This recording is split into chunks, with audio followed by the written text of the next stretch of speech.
Hello, and welcome aboard to the special episode of the We Are Reading One Piece podcast.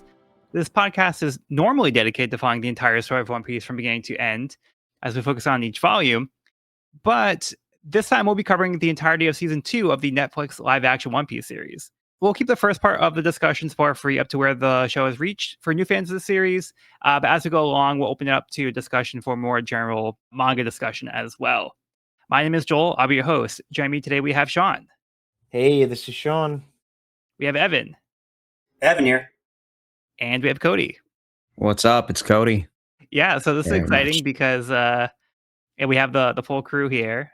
And last year, we weren't able to have Cody on for a discussion for the Netflix series. So I'm excited that we are able to get everybody on board this time.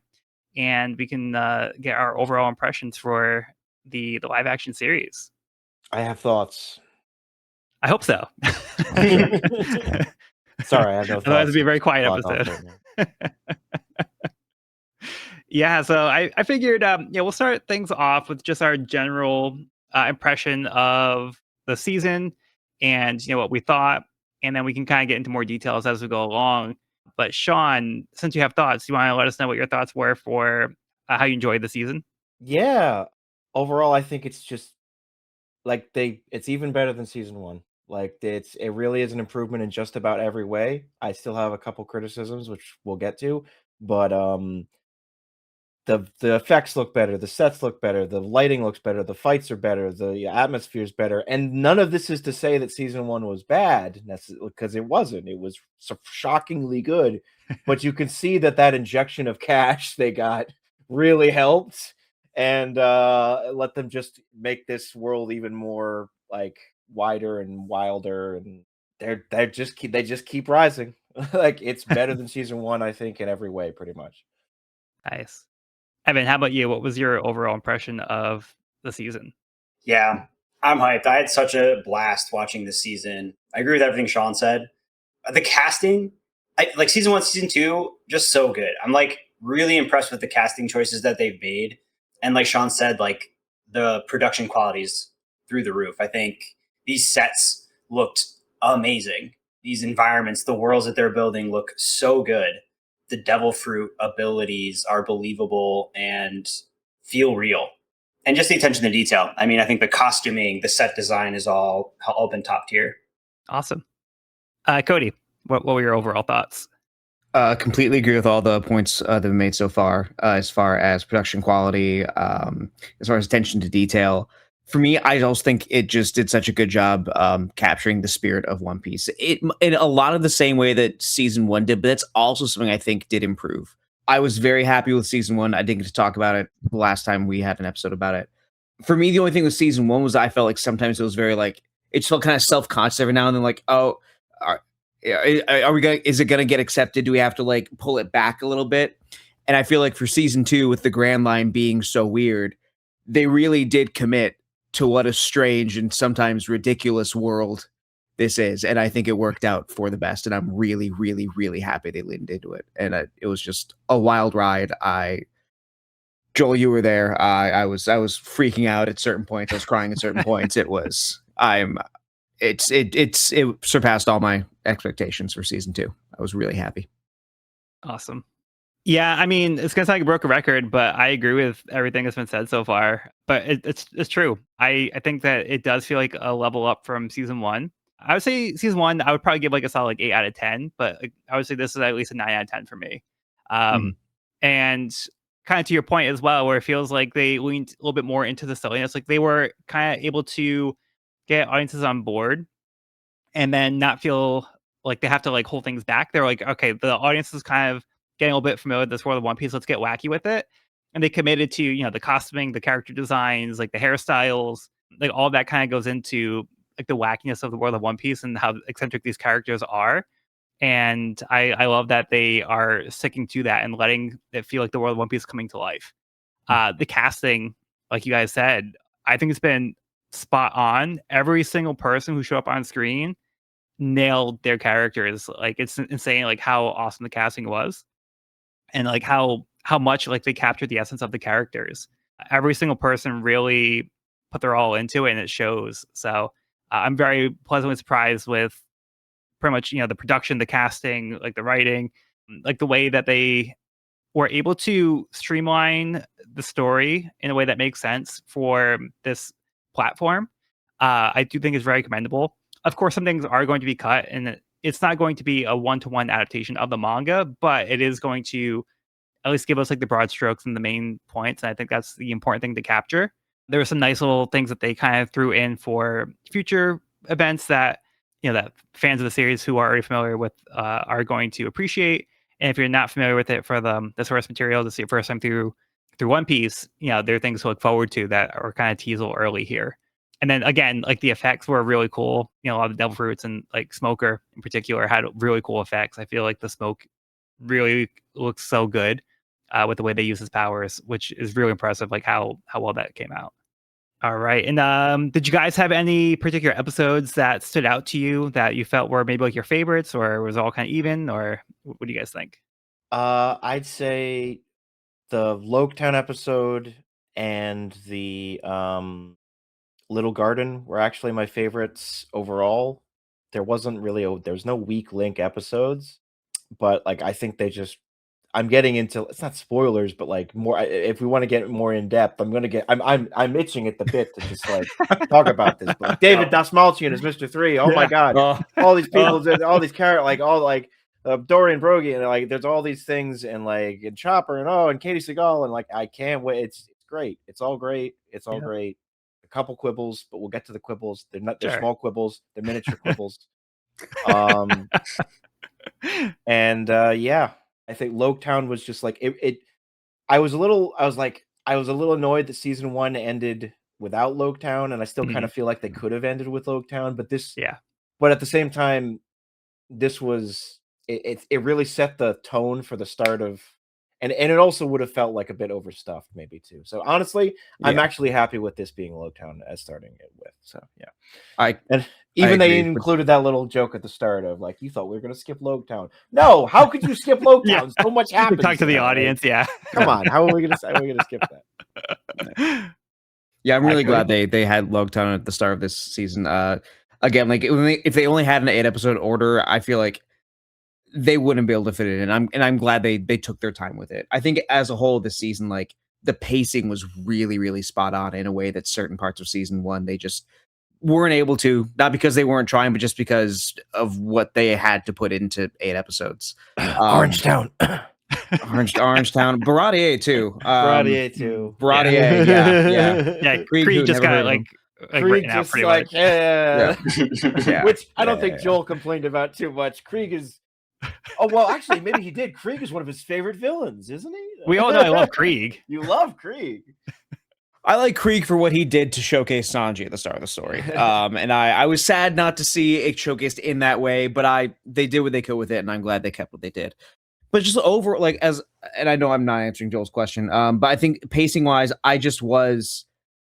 everything flowed so smoothly to the point that I think a lot of the time I was like, did they even cut anything? What are we missing here? And then it's like 20 minutes, be like, oh, I guess that thing, but only because I was trying to think of it. Like there was nothing that felt like nothing. Things were not there, but nothing felt missing. And I think I like Little Garden a lot for that exact reason. I think that's one of the ones where that really shone through. Chopper's flashback, that one, I think we'll get into it, but I think Mark Hamill may have given like one of the best performances in the series so far. He was an amazing hero look. Oh my god, I was crying the whole damn episode. Yeah. Can I just say how incredible it is that they got an incredible actor to play Hero Look named Mark Haralick? Yeah, it's just crazy. It's like that was fate, destiny. He didn't have to audition. They just saw his name, like that guy. Like, just put him in. 2 letters out, and you are the character now. Like I don't know, like. He might actually be him in real life. He just had to change it so people wouldn't know. But yeah, it's I think that one, the Chopper flashback really, really, really hit me. And it's hard to think of a weak point. No, I was just really happy with Drum Island and Little Garden in particular. Yeah, I mean, I feel the same way. I think my personal standouts might be episode 5, where we wrap up Little Garden. and episode 7 where we get the Chopper flashback. Like every episode was amazing, but I think those two might be the standouts for me. But yeah, just the way that they were able to condense the stories and make the pacing not feel super rushed, because I was also kind of in the same boat because I'm just so eager to see more of the series.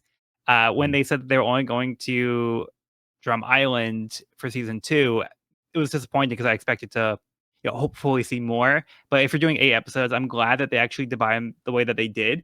The fact that they moved the barrel scene to the end of season 1 instead of putting it after Logtown, like that's kind of where the cap Mhm. should have been, I think, for season 1 anyway. They just kind of rearranged a little bit where Logtown just kind of came after that.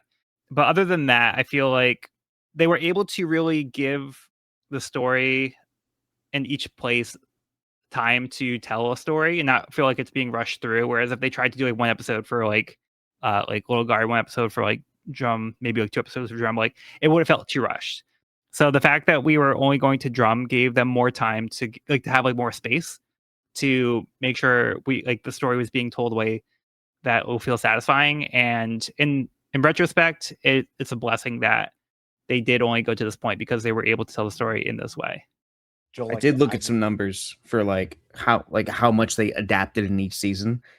I think season 1 they got through like the first what was Like it 99, 90 95 chapters, Okay. and it was 59 chapters for season 2, and it really shows. Okay. And it's that thing where I think, Alabasta is like a 63 chapter saga. Sorry, spoilers for people who are really starting. But I think it's just Well, I think it's pretty obvious we're going to Alabasta based on what But like I would be so sad if they tried to cram Alabasta in here too much, and we just didn't get to let that one breathe, particular. Yeah. Being what it is. And so that, and I've been thinking of like, okay, how far can the live action get for many reasons, like whether it's like actors' age or the way Netflix treats certain shows, but also this might be Netflix's cash cow now. So who even knows how that's going to go? But just for longevity reasons of like how far this story can go. And there's a part of me that's like, I wish they could just adapt everything for many reasons. Mhm. But honestly, I would be completely fine if they just took their time and didn't get through as much. I like the quality of this, the way that they treated season 2 and the level of care they gave to the story. I'd want to prioritize that over everything. Yeah, I agree. Like, if I had a choice between they get as far as possible, but it's overstuffed, versus they don't get as far as I'd like, but everything is handled with care, I'm going to pick that Yeah, 100%. I agree. That's Agreed. fair. Yeah. And Evan, did you have something?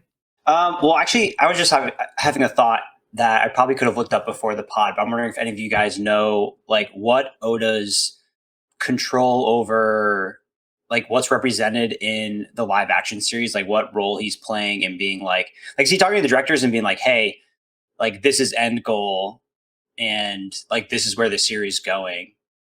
I And think so. do you think we're getting hints in the live action that we might not have gotten throughout the series, or maybe things are like slightly heavier handed in the live action than we get, in the manga or anime?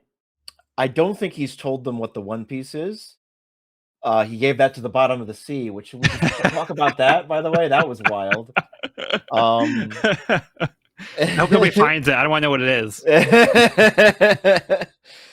Davy Jones can have that one. I think it yeah, I think he's told them a little bits and pieces there that were like, if they weren't allowed. I remember in season 1 they talked about like that we're gonna have cola powered electricity, and like they asked Oda about it. He's like, no, wait, no, that you could still do electricity, but it's a different thing. Just let me explain. And like he told them They just have something, actual electricity. I think something like that. Yeah. So Yeah. I don't know what is. I don't think it's as like intense as some people make it out to. Like, I hear some people being like, he has absolute creative control. I'm like, guys, he doesn't have absolute creative control, but I expect he has a certain amount of veto power, certainly. Right. And I think it's a healthy relationship. Yeah, he's not like going over there writing everything. I think it's more like they're running it by him and to be like, is this okay? Is this chill? And he's like, yeah. I know there are things in season 1. I don't know what they were. I don't know to what degree, but there were definitely reshoots that were done because Oda said this doesn't quite fit the spirit. This thing should be changed. But yeah, it doesn't seem like he's like always checking every single little thing or or guiding it to the story. There is a part where I was like, should I be reading more into this and should I be making predictions based off this thing in the live action? I don't know. And Yeah. I'm curious as to what made you ask this question, Evan. Well, just that kind of thing. I feel like I'm picking up some like undertones or some like certain like relationships forming that I feel like a different weight than I felt reading. And so I'm It's about wondering. Nami and Vivi. Yes. Yeah. Wait, so are we jumping? I feel like Are we need to ahead? jump in. I feel like we kind of need to jump into I this. feel like I can't not jump in. Yeah, no, we can But talk. We can not talk only- about the season as a whole. I'm just saying, trying to like do manga spoilers right now. Yeah. Okay. Yeah, feel free to talk about the season and like things that stood out to you for sure. Oh, I guess just while we're talking about this, I mean, you shipped Vivi and Nami. I definitely felt some of that in the live action. But what I really felt in the live action is Sanji and Nami. Oh, okay. And I feel like I'm shipping Sanji and Nami end of One Piece. They're together. Okay. I don't know if that's a hot take or if that's what everyone else is thinking, but I definitely see that in the live action more than I felt in the manga so far. Yeah, I don't know. What do you guys think of that? So what it comes down to is I don't think they're gonna do that. Like I don't think they're actually gonna go for like an actual romantic. Like I don't think that's gonna happen. But I think it's inevitable when actors have chemistry on screen that there's certain things they're gonna roll with more or like seem more accurate. And also, I'm just gonna say it: Sanji in live action is better than Sanji in the manga for me. Yeah, I think it's hard. 150%. He's just the way Taz Skylar plays him. It's like I could see why you'd ship him and Nami in the live action. Oh yeah, there's no universe in which you ship them in the manga, but like, Right. but like, I don't know. It's just like it's giving me like it's like Hinata in Naruto, but Hinata instead of being bashful, it's like the opposite. But it's still the same thing. It's like that character who's always there and always cares, and then at the end of the series, there's a realization that like, oh, this person's been here for me the whole time, and then the dynamic changes. Yeah, Cody, you have any thoughts on that? I can't see Oda clearing like romance between the Straw Hats. Just like for like if we talk about the veto power. I mean, I see moments where like but also it's Sanji's chivalry. Like that is a core aspect of his character. And like Sean was saying, live action Sanji doesn't suffer from some of the flaws that canon Sanji does. So the chivalry is just going to shine through more often. And there is like the whole joke in episode 1 where Usopp's trying to like stop them from going to Lockdown. He's like, "Oh, Sanji, you and your charm, your good looks, and blah blah blah." And that's Your chiseled jawline. yeah, your ocean eyes. Really, I think it's just to get shippers more invested, so there's more fan and more interaction and more engagement and more metrics that promote it to keep getting renewed. I think that may be part of like why the fan service ship bait is in there. Yeah, I guess. I mean, I was thinking more about the Nami Vivi of it all when I was thinking about shipping. But I see what you're saying, Evan, is with like the Sanji Nami. And I was talking with my girlfriend who actually who's read all the manga. I think she caught up in like 4 months, which is insane. But we were talking, and and one of her things was she kind of missed Sanji being not a pervert, but just a little bit of like a puppy dog, you know. But that was the discussion of, oh yeah, like why wouldn't someone fall in love with like live action Sanji?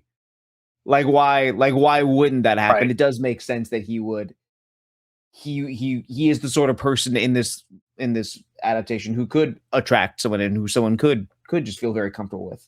So I guess for me, inconclusive. I can see where the ingredients would be. I could see how the moments could lead someone to that conclusion.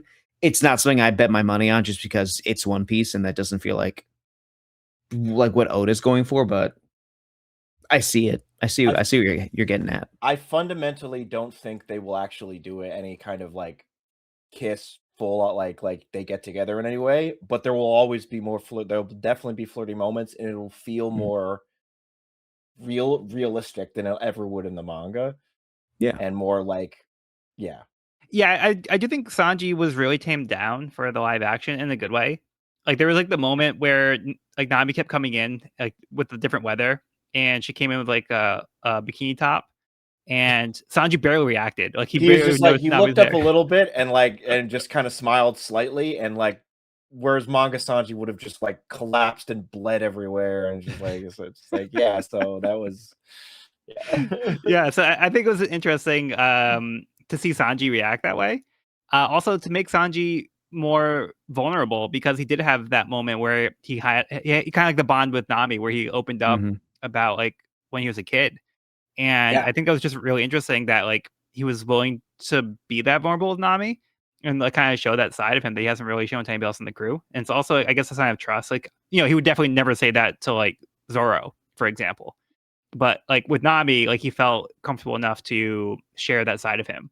So I think it's interesting that they decided to give Sanji a more fleshed out character. I think, and I think he's a lot more likable and charming. He comes off as like charming as opposed to like gross.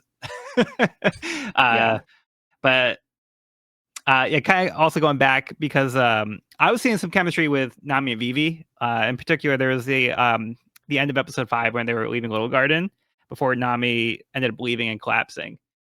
Because they kind of shared a moment, and then like they kind of like were staring at each other like without saying anything. But then Nami ended up having to like she's like, I'm not feeling well. I'm a little tired. I'm gonna go to bed. But there was like that brief moment where they kind of like lingered for a bit. So Oh yeah. to me, Oh, yeah. I think that was also I was getting some vibes from them, which I think was also kind of consistent from the manga. I don't expect them to really develop that any further. But I think they might just give like little moments like that for people again, maybe for shippers to be like, "Oh, did you see that?" Yeah, It was there. Yeah, it was there. There were some We winks. talk about Vivi.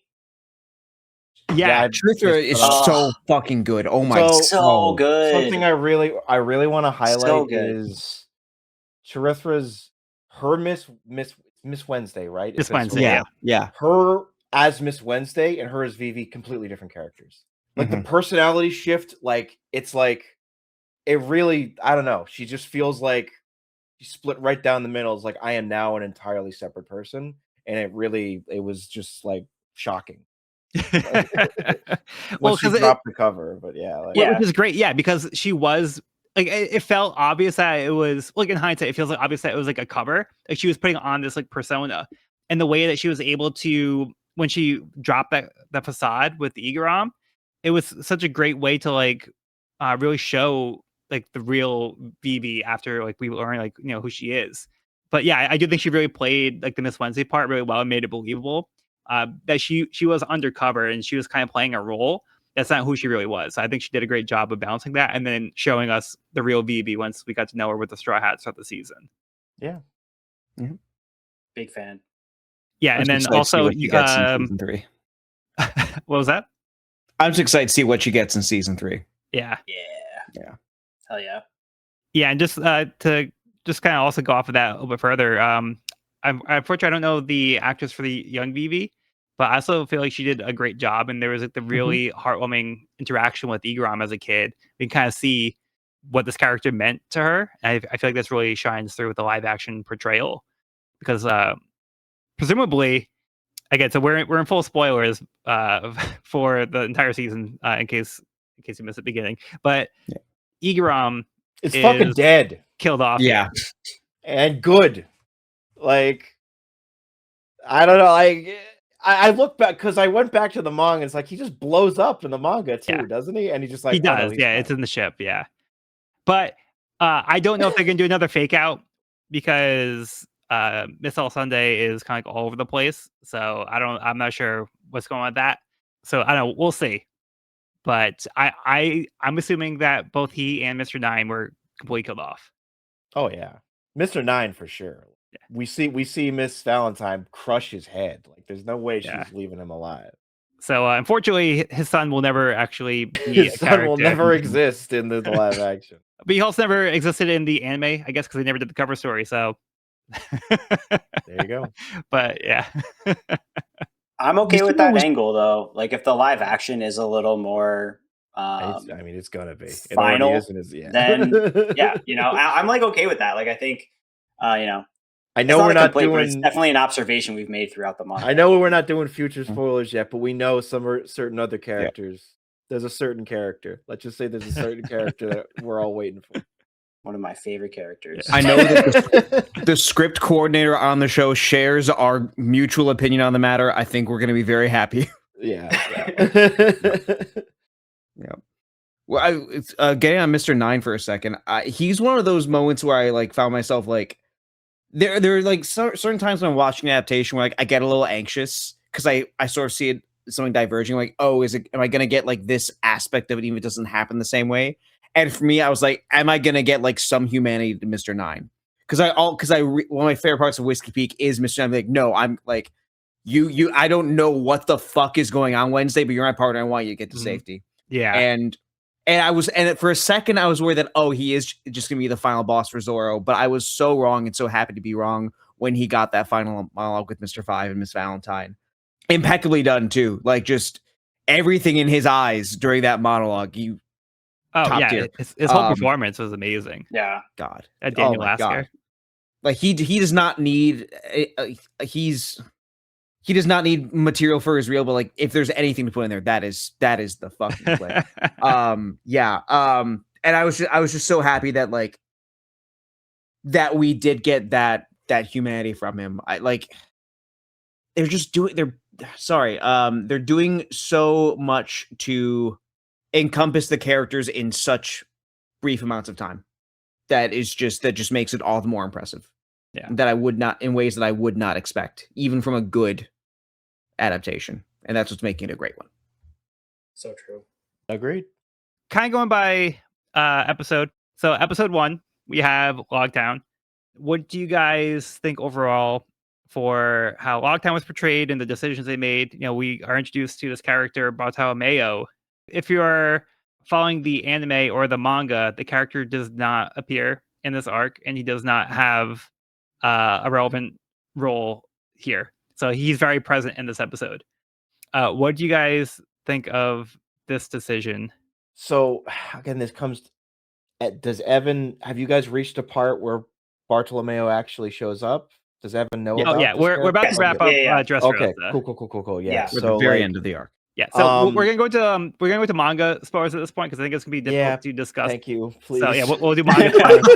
I'm like I don't know what I can talk to. Up to Dressrosa. Yeah.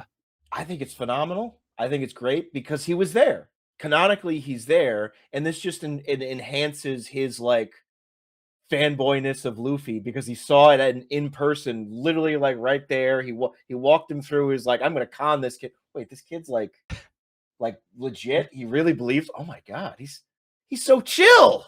I love this guy. Like, it was great. I love it.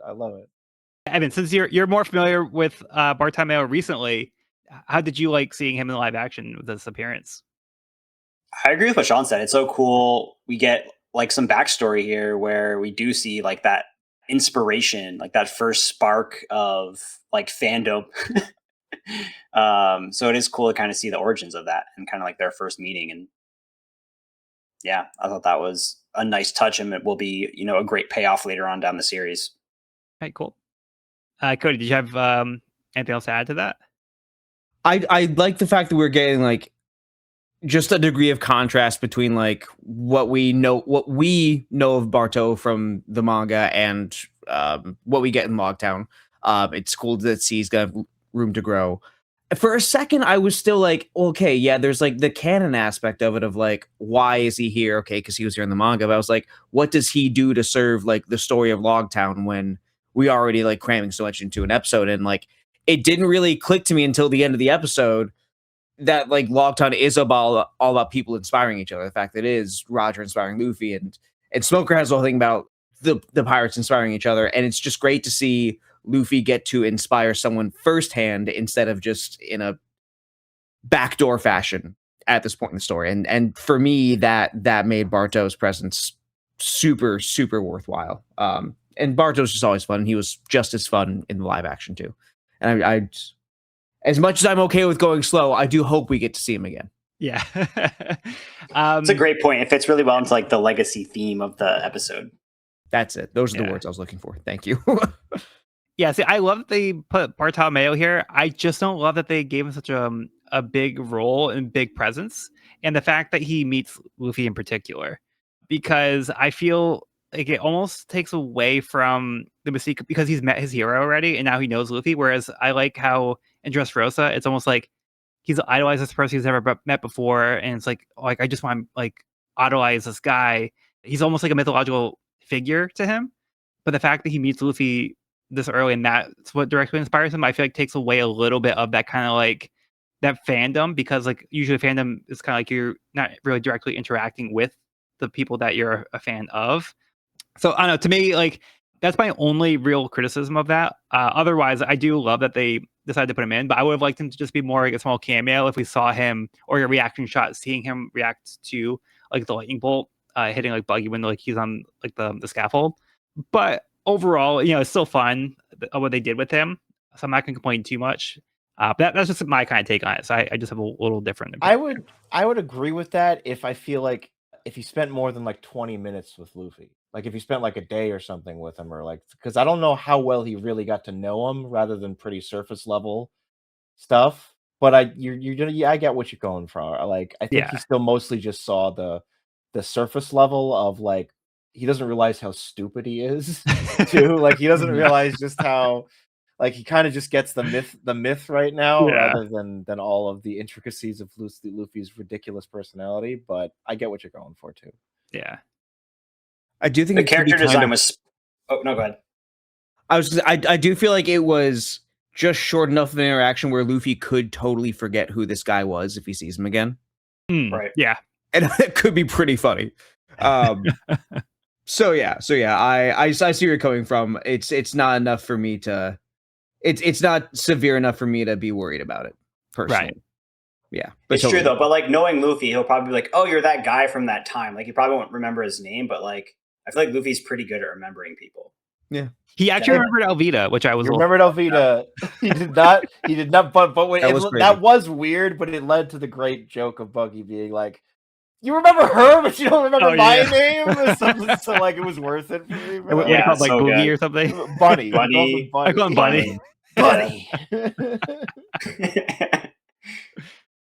Yeah, what'd you guys think of the Buggy interactions with him, like doing like the lawyer scene and stuff? I mean, it's just Jeff Ward just absolutely killing it as usual, Yes. and like getting to just. I mean, it's phenomenal. Like, God, I would. I know I said like take their time as much as possible, but there is a nirvana in this world. There is an absolute peace and joy that I would experience in this lifetime from seeing David Dastmalchian and Buggy and Luffy and Impel Down doing the live action version of it. Seeing even David Dastmalchian and Jeff Ward bounce off each other would be so fucking funny. There's some amazing potential there. Yeah. We just need to keep filming the seasons back to back. I swear. Come on, just We do just have it. to- let's get to Can't stop, won't fucking stop. Marineford season 8. We're good. It's fine. It's fine. Yeah, I do think the fact that they were able to do Logtown as the start of the season also kind of makes it as a way to like bring back Buggy and Alvida to kind of be like, hey, remember these people from last season? They were kind of like a presence from last season, so it's kind of nice to like reintroduce them back after that time. So that's also kind of where it's all nice because we're able to get them into the season as well. Otherwise, they would have been not present at all. So it's nice to have that little balance here too. I feel similarly about Garp, Kobe, and Homepo. Okay. It was a nice like, okay, here these people. Here's our insight into the world of the Marines. They're a nice transition to Smoker and Tashigi. They're a nice connection between them, and that's as much as we need. Yeah. When I saw that they were all coming back, I was like, okay, that's cool. I don't. Because it's just one of those things where like they had a bigger role in season 1. I was like, are they going to keep having them show up? And I was wondering, like, are they going to try and consolidate the cast? Like, they're not going to. I was going to take away from other people, but no, it worked out. It was just a nice handing off the torch, a nice establishment of the conflict with Baroque Works. Yeah, and it was all we needed, and there was no more of them. Love them all as actors. Love their performances. That was all I needed from them for season 2. Yeah. Yeah, I would not have appreciated it worked in season 1 where we learn more about Kobe and Helmep, but it's like I don't need half the remaining episodes dedicated to Kobe and Helmeppo's training antics. Like it's just like, no, I'm sorry guys, but we'll I get want there. I do I think want that to kind of be missing them by the time we get to Water 7 and Enies Lobby. Yeah. Right. Yeah. But I'm also wondering if like they're trying to keep them relevant because I feel like Kobe Oh yeah. is one of those characters who is going to be playing a really big role. Like again, talking like end game, like way down the line, I think like Kobe's going to be a big important character, and seeing him like more present in the live action versus the manga was again like kind of what I was saying before. Like, is that sort of like hinting at the importance of this character in the series? Yeah. We'll see. I think it is Time will to a tell. degree, yeah. Yeah. Yeah, and since we're speaking about Marines, we have Smoker, Smoker. Callum Kerr, perfect. Perfect. Amazing. Perfect. We also got the scene that we're all hoping for. Ice cream The pants. ice cream. We Ice got cream it. pants. I'm so happy that they included that scene. So good. So good. And I love the extra line they added, like, what are y'all waiting around for ice cream too? Get Yeah, it that was going. great. Yeah. So we see like he's sweet to the kid, and then he's tough on But the he's Marines, tough on his Yeah. coworkers, yeah, which is exactly how he should be. Yeah. So perfect. Everything I want from Smoker. Yeah, and then again, like the way that they portrayed the devil fruit powers, I think looks so good. And then like So the way good. that like they showed him like getting like hit in the face and everything, and like the way that like it just kind of like weaved like Goofy's punches like through the smoke. I think it looked amazing. It really captured that feeling of East Blue Lokias of just being like, how the fuck am I supposed to deal with this? Like, and Totally. the answer is you can't right Yeah. now. There is nothing you can do. Like, And it also gives me hope for when we get Crocodile. Crocodile and Matt Owens. He's a huge Skypiea fan, so that's an L too or something. Okay, So that'd be cool. we'll see. But yeah, it was gorgeously shot, gorgeously rendered. Yeah.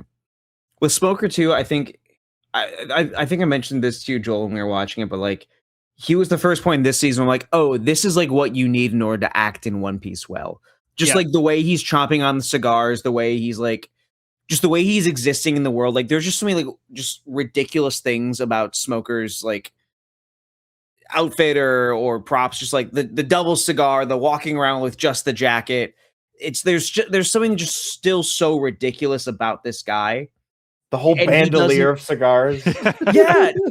And like he doesn't compensate for it. He doesn't act around it. He's just very much integrating the ridiculousness of it into who he is, and that's what makes him badass. Yeah. That's what makes him such a cool smoker. It's remarkable the fact that he was able to do that.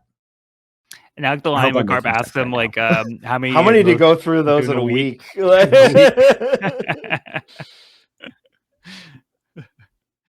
Yeah, it's really incredible seeing these characters come to life in live action because like you're saying, like some of their personas and their outfits and their devil fruits and their abilities are just like so over the top and intense, and it reads very differently on the page than it does in live action, where you're seeing an actual person acting out these characters. And I think with just some incredible casting, incredible acting, and the costuming is insanely good.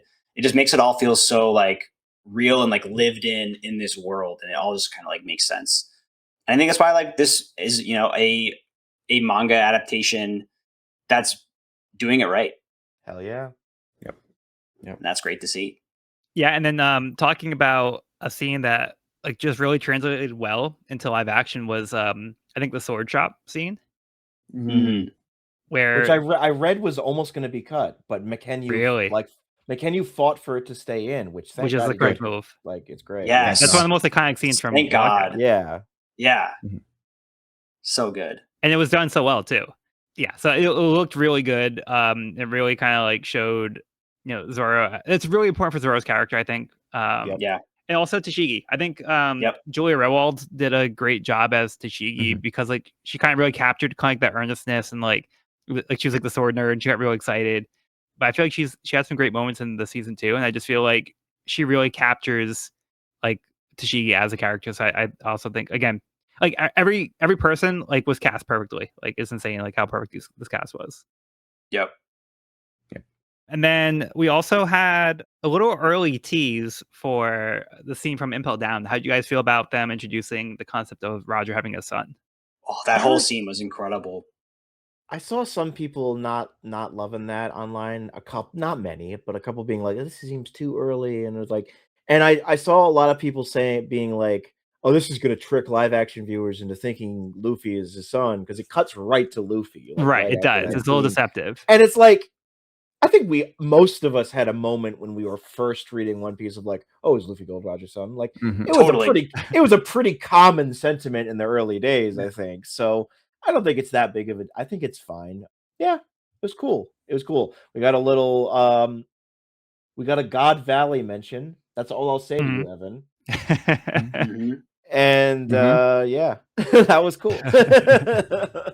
Also, Yeah, in like- that scene, oh no, go ahead. Oh yeah, just real quick, because Courtney has only seen up to Water 7. She was like, "Wait, are they trying to say that Luffy's Roger's son?" But that doesn't make any sense with the math. Like she was like, "Yeah, it's the math ain't mathing here." Yep. So she knows that really can't be the case, but she doesn't know exactly what it's teasing. I do think they probably want audiences to not really think about it too much and maybe assume it's Luffy, but I don't know what introducing this early is going to really bring to audiences who aren't familiar with the source material. So it does seem like a little odd to bring it in. It was kind of hype, but like at the same time, it's like it's a little confusing, and it makes it hard to track if like you're like a live action only watcher. I think. But Evan, you were saying? Oh, I was just saying while we're on this scene of Roger and Garp, Roger telling Garp, "You won't lead my son to the gallows." Oh yeah, a little Mm. foreshadowing. That line landed. That line landed heavily. Yeah. Mm, it hurt. Ooh, what you say? Oh, it's you only meant well. Yeah. Oof. Okay. I guess and for me, then, I like the oh, fact that go it ahead. just encourages, like, it just adds another mystery. And I feel like, I mean, this may just be my own experience as someone who like is caught up with the manga, but like watching the live action doesn't like evoke that sense of like, oh my god, there's this thing we don't know about, and it could be this, and oh, I could have this theory here in the same way that reading the manga does. It could also be like the point that they're at in the story where like they're still starting to lay out that groundwork. Like we only hear about Will of, I forget if they said Will of D or how they phrased it in They live did, action. yeah. They do at some Right, point. I just forget like how they phrased it in this version. Yeah. But like we don't get that till the end of the season. So like Right. a lot of those haven't been laid out for us. But I guess like if it does lead to people in live action having conversations of, oh, what if it's Luffy? Well, no, it can't be Luffy because like there's no way he's old enough, because they say in the superimposition that Roger was executed 22 years ago and Luffy doesn't seem 22. If it can like get those sorts of discussions and get that sort of wild mass guessing among live action only viewers, that's the good I can see from it. Is this something that's Okay. wholly necessary for it? No, but it could be a cool consequence. Yeah. Agreed. And then just lastly, they introduced this other character very early on. Hmm. This was I kind of teased that they. Okay, so I don't know if I talked to Sean about this yet, but I actually went to the world premiere in Yeah, I saw LA. your post, or Instagram or Facebook or Yeah. something post. Yeah. Yeah, so Courtney actually got us in through IOTA, so we were able to attend the red carpet. It was actually a blue carpet event, so we got to see premiere at the United Theater on Broadway. So it was cool Sick. to see the cast and everything. And David Despalding gave me a high five. Oh, Pretty fuck cool. yeah. Dude. Yeah, Hell yeah. Did you get any wax on your hand? Like, I did actually. It was really cool. It was there for the whole week. I had to burn it off. Yeah. We had this little mishap because so as soon as we got in, because like we're an hour behind the scheduled showtime, so Courtney and I ran in, we went to the bathroom, and then as we were getting out of the bathroom, the people that worked, they're like, "Oh, they're about to start. You gotta hurry up to your seat." I'm like, "Oh, okay." Like wow, we barely had any time to even get in here and like go to the bathroom after staying in line for like 5 or 6 hours. And then we get to our seat, and like the opening scene is already playing, and somebody is sitting in my seat. Oh. So there's one open seat, which was Courtney's seat, and then my seat was taken. But we had assigned seats on our tickets. So the person who was sitting in my seat was one seat over for where they should have been because they had the next seat. Yeah. But every person in the row was basically in the wrong seat. So we had to push over Oh one my seat. god. But the person refused to move. Oh, fucking Christ. Yeah, like I'm in my seat. I'm not moving. I'm like, no, but you're in my seat. Like, but then she's like, yeah, but I can't move over. Somebody's in my seat. And then there's like one seat down like the row where somebody's like, oh, but I'm waiting for my boyfriend. But it's like, I think she's probably in the wrong seat. So her boyfriend's probably in the right seat, and she was in the wrong seat. And like her boyfriend's like, "Where's my girlfriend?" So, God.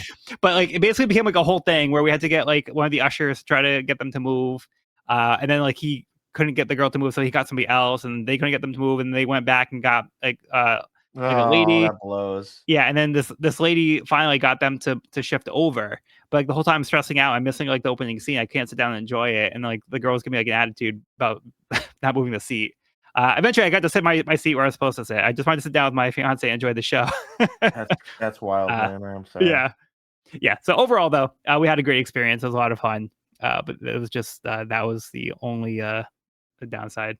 But so yeah, that's how we watched the premiere, and it was really cool because we got to get the audience reactions, and Courtney doesn't know why people were reacting to certain things like Bartolomeo, and then also at the very end we had the little cameo of Sabo. That was wacky. That wild. was love that. That was a little bit of a bold move. What do you guys feel about the early Sabo drop? I mean, it's not like Dragon doesn't turn around and is like, "What do you think, Sabo?" or something. Right. Like it's the most fan servicey. It's a weird looking dude in the background that only people are gonna get. Like he doesn't. I think if you know, you know. Talk. Yeah. It's total Easter egg. It's kind of funny, but like, it's fine. I was just like, that is the most Eastery of Easter eggs. There you go. We got to have one of those. They didn't milk it. They didn't have him. I'm glad he wasn't in focus. I'm glad we didn't get like a clear shot of him. It was just, there he is. Yeah. Okay. Bye. Loved it. Yeah. So I'm glad that we've gotten to Dressrosa before we had season 2 come out, Evan. Yeah, right. Otherwise, I would have come home and be like, Evan, you were not watching season 2. You were not watching season 2. But that's the thing. If I didn't know, I would not have picked that up. Like, yeah. Like you said, it probably you would not catch. There's no way you catch that. Yeah. All right. We have cool reveals in the first episode. At the very top of the episode, we get the sneak peek at Miss All Sunday. But they're silhouetted by the glare of the sun. I was like blown away by how that detail landed and looked on screen. I feel like that's such an Oda move for like the sun glare making the silhouette and blocking out a character. We do eventually get the reveal, but I thought it was just such a nice touch that felt straight from the manga. And then of course we get Robin. Yep. Do we get Robin scene in the first episode? Yeah. Yeah, she's the opening scene. So they actually gave her the opening scene. A little bit. They do the soft reveal and then a full reveal for the show, which Joel mostly missed. It sounds like. Like I saw some of the assassination going on like in the hallway. Like I was kind of looking over. I'm like, what's going on? But yeah, it was pretty brutal. We see why she says that her expertise is assassination when she first gets on the crew. But and we get the pedals. Bova just like kills it as Miss All Sunday though. Oh my god, I'm obsessed. I can't wait to see a change between Miss All Sunday and Nico Robin. Yeah. I can't wait to see what happens. I think we very, very briefly see it at the end of the series of season 2 for a nano. Are you saying in the Drum Island scene with Vivi or no at the the stinger, for lack of a better term. Okay. Yeah, when I don't know, how are we just talking about everything at this point, right? Like if something comes up, sure. I don't know. Okay, never mind. I won't. Yeah, go for it.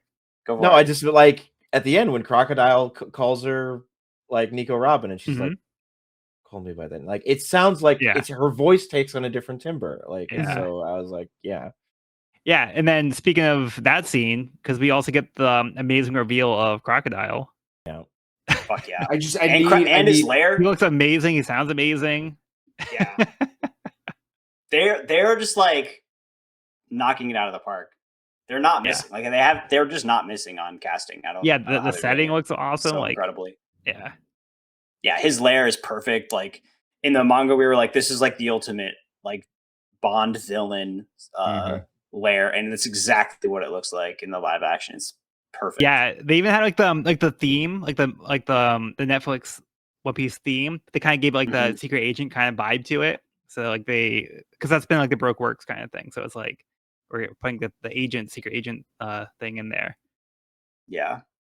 Speaking of Netflix touches, one thing I'm loving is the opening credit, or like the opening like title card. Yeah. That like is slightly themed each episode. I thought that was really fun and clever, and kind of like again, another like little Easter egg that kind of just like subtly hinted at what was to come and who we were to see.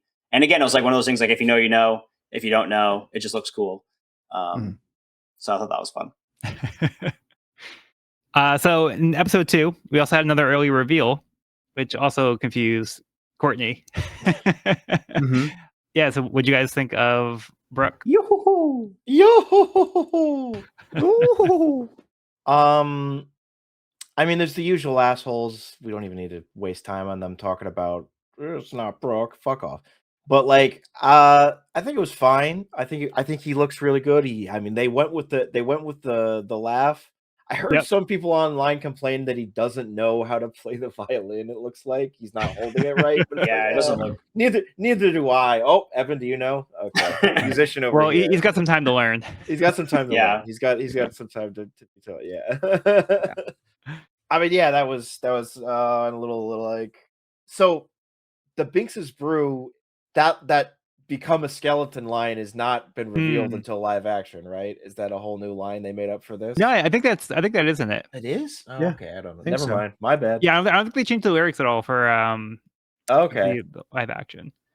But they had in the first season, they had like the little background of them playing Binks's brew. Yeah. It was like an instrumental version of it. Yeah. But like, you know, Luffy references here like how Shanks' crew used to play it. So it's kind of a nice little callback to season 1, where like, you know, he knew the song from them. But that's also gonna be like, you know, down the road as well. But it's just nice because we've already kind of seen that, and like they're able to kind of bring it back already at this point. And that's kind of like what Luffy uses to kind of win Laboon over. So it's also like a nice little way to connect. Talking about changes, I'm gonna say it. I like Luffy singing to Laboon a lot more than him ripping the main mast off the ship and stabbing Laboon in the head with it. Yeah. Somehow, don't think that would have worked in live action. Gotta say, I don't think that would have endeared the audience to Luffy to watch him like stab a whale. Save the whales, you know? Come on, man. Whales, yeah. I will say, minuscule quibble, we didn't get the stare down Crocus scene between Sanji and Crocus. Yeah. And I just think they could have done that. And I understand that there was changes to it because Sanji gets, and Crocus is not in Laboon. That's the whole big change. Yeah. And I think also is fine to like, Laboon isn't a goddamn like mechanical monstrosity inside it holding an entire ecosystem. Like it's just like, no, Crocus lives outside on the lighthouse in the thing. It's like that's fine. That's fine. They did have like little lines referencing to it. It was like a cute little it's nod. like, it's like if you want to like live in there, it's actually kind of cozy. Like it's I was like, I just know that Joel helpfully posted actors here. It was like Clive Russell. Clive Russell would have absolutely nailed the like, someone's gonna die. Me. But we did get, I didn't even remember this was an official line. We did get the thing where he lists off all his statistics. Like, oh yeah. My name is Trocus. I'm Lighthouse Keeper and blood type AV 71. So that was kind of funny. That was good.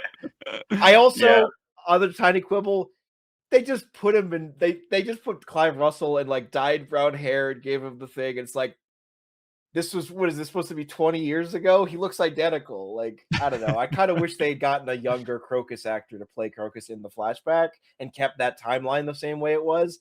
Clive Russell absolutely nailed it as current day Crocus, but it felt a little weird. It's like, how do you do, fellow kids? Like, look, my hair is darker. It's like, come on, you're not fooling anybody, dude. Like, used up all the CGI budget on Smoker. Yeah, I guess. But you don't need CGI. Just cast another actor as the younger Crocus. Like, but it's all right. It's okay. Yeah, I think he was great. I also love that they gave him like the weird like kind of like pedal hair. Oh yeah, just like perfect examples of things that like another series would have no, that's too silly. Like, nope, Yeah. no, it isn't. No, it isn't. We're giving this respected British actor a like this wacky hair thing, and he nails it. Yeah.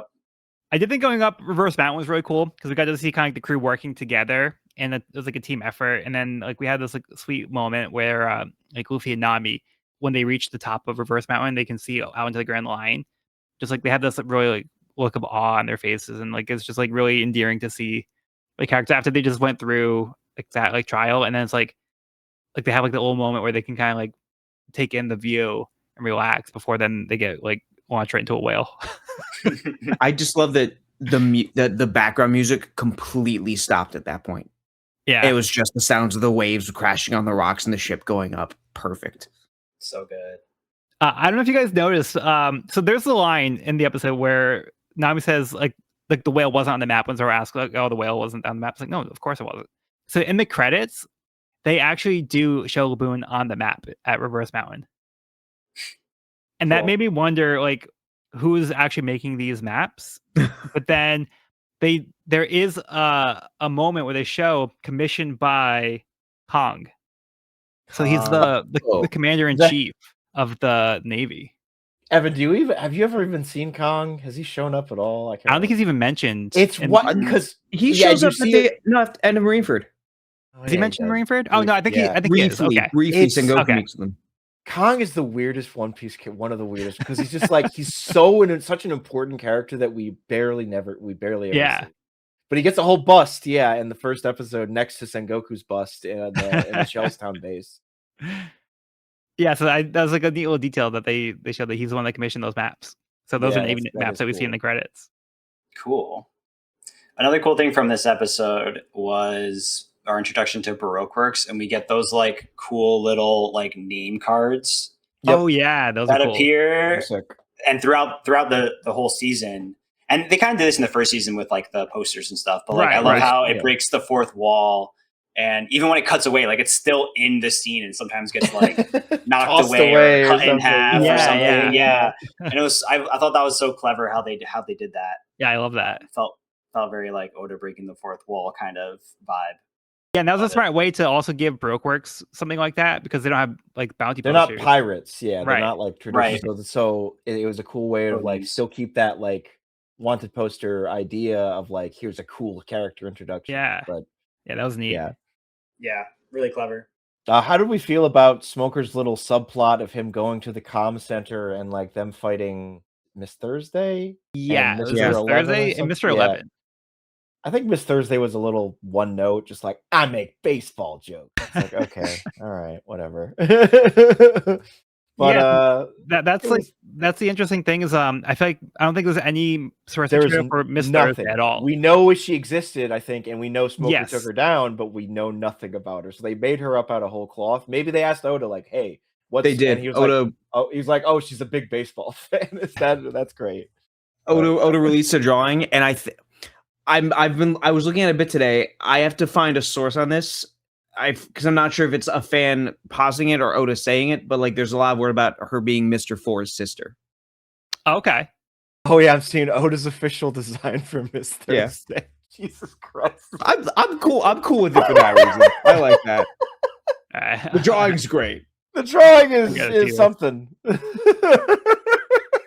want to talk about One Piece and being ridiculous? It's yeah. She's got a baseball. That's funny.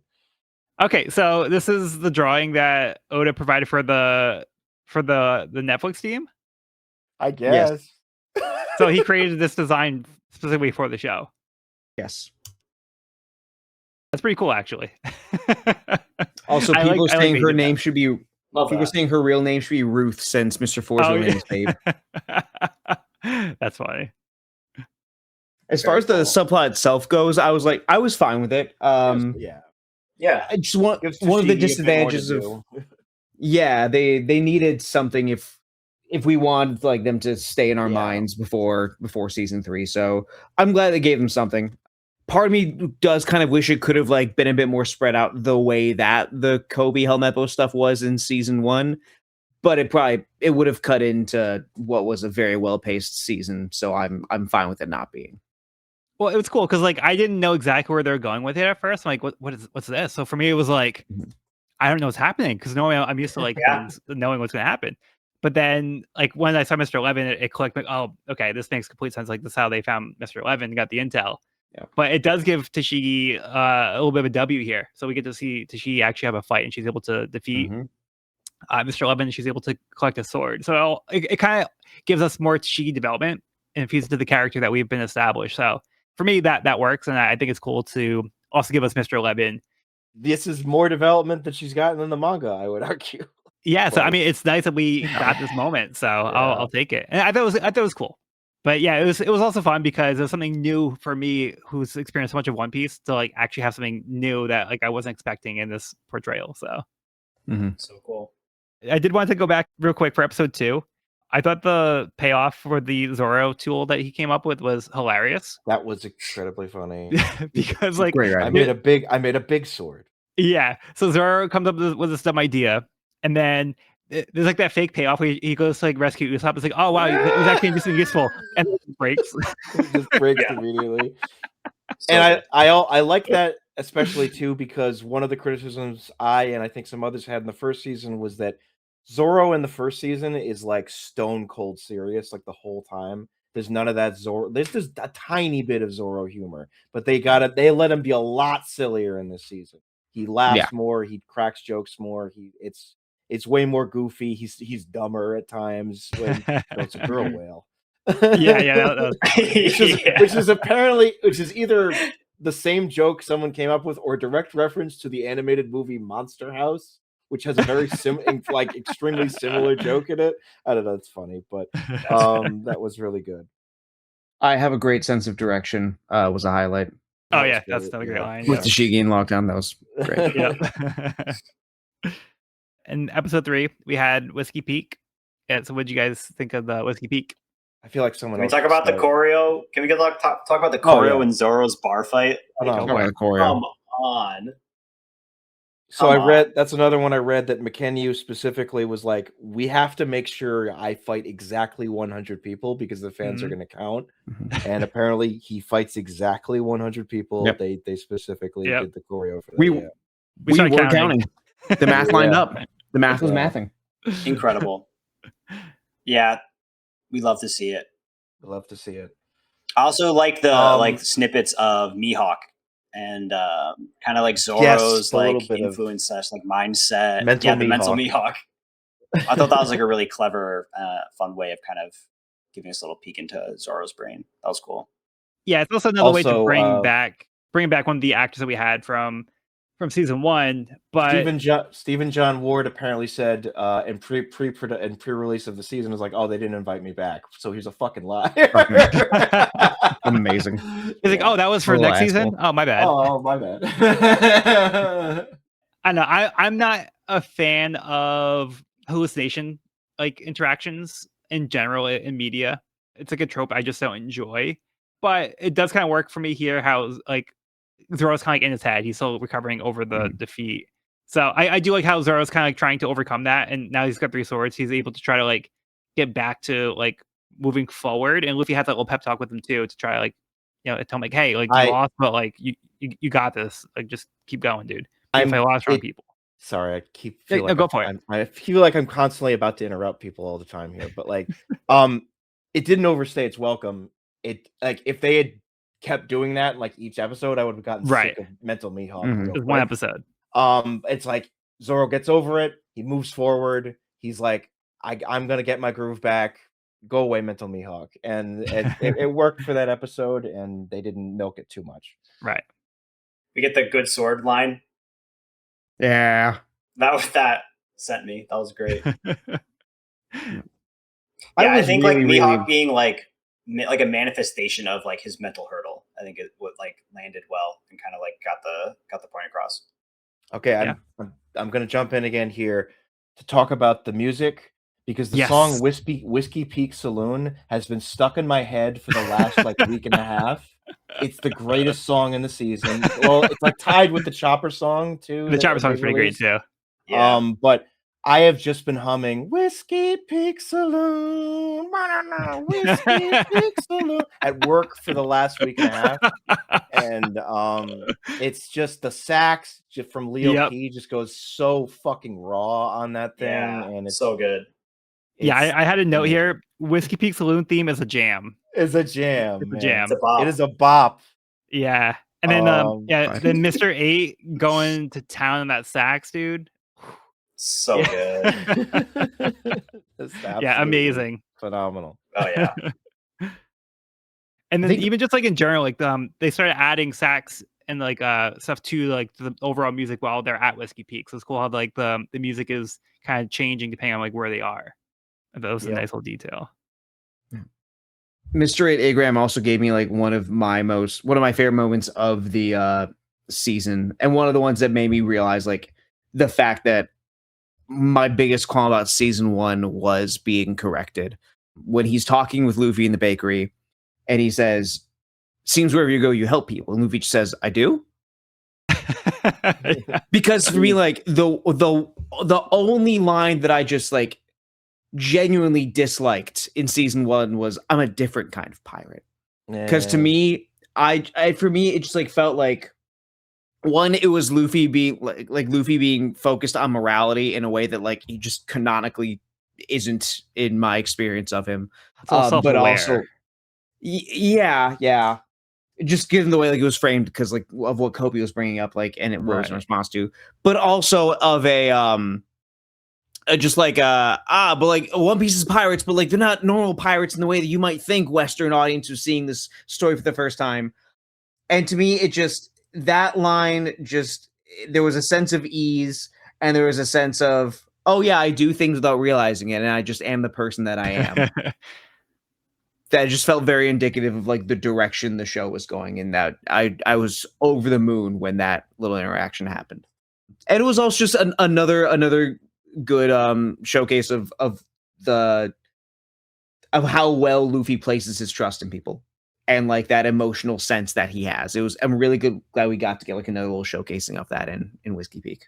Yeah. Two of them. I mean, we start to kind of see the seeds of nice. that, where he's like interrogating Miss Wednesday, and like he feels like there's something like about her where he's like, I kind of trust you. So we start to get that a little early here. So he's like trusting his gut. That's been kind of an ongoing thing here. And then I also love that they also kind of lean into the goofiness of Igaram with like the voice training things, and then also just like the fact that he had the machine gun hair. Like they went Yes. for it. So They went again, for it. kind of lean into the goofiness of these characters, and I love that they did that. Love it. What's the ice cream car in the manga? I haven't gone back and reread Wikipedia. No. What? So I love the ice cream car. Why the fuck not? There was a video of a review I was watching of like Chekhov's ice cream car. And it was just like, yes, Chekhov's ice cream car. It was great. Yeah. That's funny. And it was just like a small moment. I'm sorry, go ahead, Sean. I like Nami getting her moment of being the first one to discover really just how what Whiskey Peak really was, of like taking out the grave digger, and then you get that wide shot of all the graves on the thing. And yeah, anytime Nami gets to do something, I'm happy in the show because reasons. And her fight with Miss Wednesday in Laboon too was also great. So Whiskey Peak Saloon, baby. I like when Sanji's bartending, and then Zoro's like, "Hey, beer," and Sanji just straight up ignores him. Straight up ignores. So he's like, "All right, I'll just get my own." He just reaches on the counter. There is a criticism I did see in this bar scene. Okay, and I'm like, it's a weird one because it's like a live action only criticism. How do we feel about Usopp agreeing to go with Sanji to presumably have sex with these two women when he seems dedicated to Kaya in the show? That was a bit weird, but I kind of just rolled with it. But I did see some people being like, it's kind of weird because he has that phone call with Kaya too. Where he's like, heading off to the Grand Line, Kaya. Yeah, Sanji, I'll have sex with these two women with you. Like Kaya who? Kaya who? But like, I don't know. It was a really funny scene though of Sanji being Yeah. like, "To women, you don't fucking say no." And I also saw some people like, "How did Sanji get tied up like that?" He agreed to that. Oh yeah, They he was led- He into it. agreed to that. They led with, "So we're just gonna," and Usopp was just like, "This seems like a bad idea." Before he realized that he was tied up too. Yeah, Nothing I mean, I happened, think but- it's I was fine valid. with it. Just being a wingman. He's being a That's wing. yeah. Yeah, because at first he he didn't was really just going want along with to. Sanji. Yeah. To be And honestly, honest, that's why I'm surprised Sanji didn't just be like, we don't need to bring him. He's fine. Yeah, that was the bigger surprise. Was like, no, I can handle both of you. Yeah, Sorry, Cody, what were you saying? I was just gonna say I do like the fact like it was Sanji's horniness that got him into trouble. Like that's the way I want it to manifest. Just Yeah. it fucking things up for him, or just him being like again like kind of puppy doggish, and like just getting a little bit of that was really nice. Yeah, and like part of like Whiskey Peak is to try like target their vices, and that's kind of like they Mhm. lean into it. So I like that. Yep. And then Is that- we go into. I'm sorry. Go ahead. No, go ahead. No, you go ahead. I was just gonna kind of move along to Little Garden. Start talk about. I was gonna next say, one. didn't we get a quick visit from Robin at the end of this one? At the end of this episode? It kind of Yeah. leads into episode 4 the start of episode 4. Yeah, or something. Got it. Yeah. because Yeah. they kind of moved like that moment from like Whiskey Peak to here, which I was hoping to see Bunchi, but then she just kind of disappears off to the side with no explanation. I'm assuming that that's what happened, but yeah, she's a devil fruit user, so she can't swim. They just never Yeah. explained it or addressed it. They just kind of like had her Just like, disappear. okay. She died. I'm up for the Okay. mystery. Odd choice. You gotta save Oh, on the she's not- CGI where you can. Sorry, one last thing about Whiskey Peak was just during the Zoro fight. I just loved the way they used like the ropes and just the like in that regard. environment. Like, it was swashbuckling. It felt very piratey in a way that you don't normally get to see with One Piece. And it was really neat that they threw that in there. Yeah, that was my last like the thing. leveling. Yeah, that was great. Yeah. That was great. How did you guys feel about the fact there was just like randomly a drawbridge in the middle of the bar? I was talking to Rachel afterwards. She was like, does anyone else find that a little weird that it was there? I'm like, my suspension of disbelief, it's at this point, anything can be anywhere in One Piece Pirates. for me. Yeah. Pirate bar. Pirate bar. They love pirates here. Yeah. But I like the way they used it a lot. Yeah. So we go to Little Garden, and I think it's there's like a funny line at towards the beginning when they start to explore the island, and Nami makes a comment about how the plants are this plant is supposed to be extinct, and he sniffs it. He's like, "Sounds pretty good." So he thinks that she says they're supposed to stink, but Oh, I didn't even notice that. That's Yeah. funny, yeah. That's funny. But then she has like this kind of nice moment where she's talking to Vivi, and she says that she trusts Luffy, and he has like this quality that you don't know how to describe it, but like you know it when you see it, kind of deal. And like Vivi hasn't really experienced that quite yet, but she's going to start to experience that as things go on.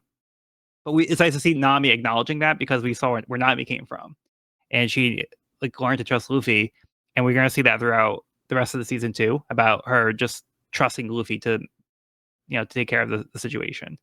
So it's nice to kind of see like that being brought up here, and Nami explaining that and vocalizing that. Agreed. Getting into Little Garden stuff, I kind of want to jump in. This is kind of a two-parter. Go One, for it. how do we feel about Brogy being the one being like downed by the duel and the beer? It was just like a flip. They like it it was switched. functionally it makes no difference in the Right. grand scheme of things. It was just kind of, I feel like it was just like, oh, you thought it was going to be Dory like in the manga. No, we did Brogy. Yeah. I also, for a terrifying like 5 minutes, thought they were actually killed off Brogy. Did anyone I else? thought so react? too. Yeah. Yeah, And I was I'm like, right there with you. That seems weird. But nope, then he but Yeah. I was, for a terrifying first 5 through and minutes, through. I really thought like wow. See, Okay. they're doing a reverse One Piece where they're making you they kill these other people off to make you think that they're going to kill off a character they can't Yep. kill off. Yeah. So they're messing with the audience, because like, oh, you think we can't kill him, but we will. Yeah. But yeah, it did throw me off, and like you said, it doesn't really change anything. So it's kind of like a weird decision to make, to just reverse it. But Yeah. like you said, it doesn't have a big impact on anything. It's just they decided to just do it a little differently, I guess. I guess so, yeah. maybe the butterfly's wing just flapped one time differently this time. I guess so.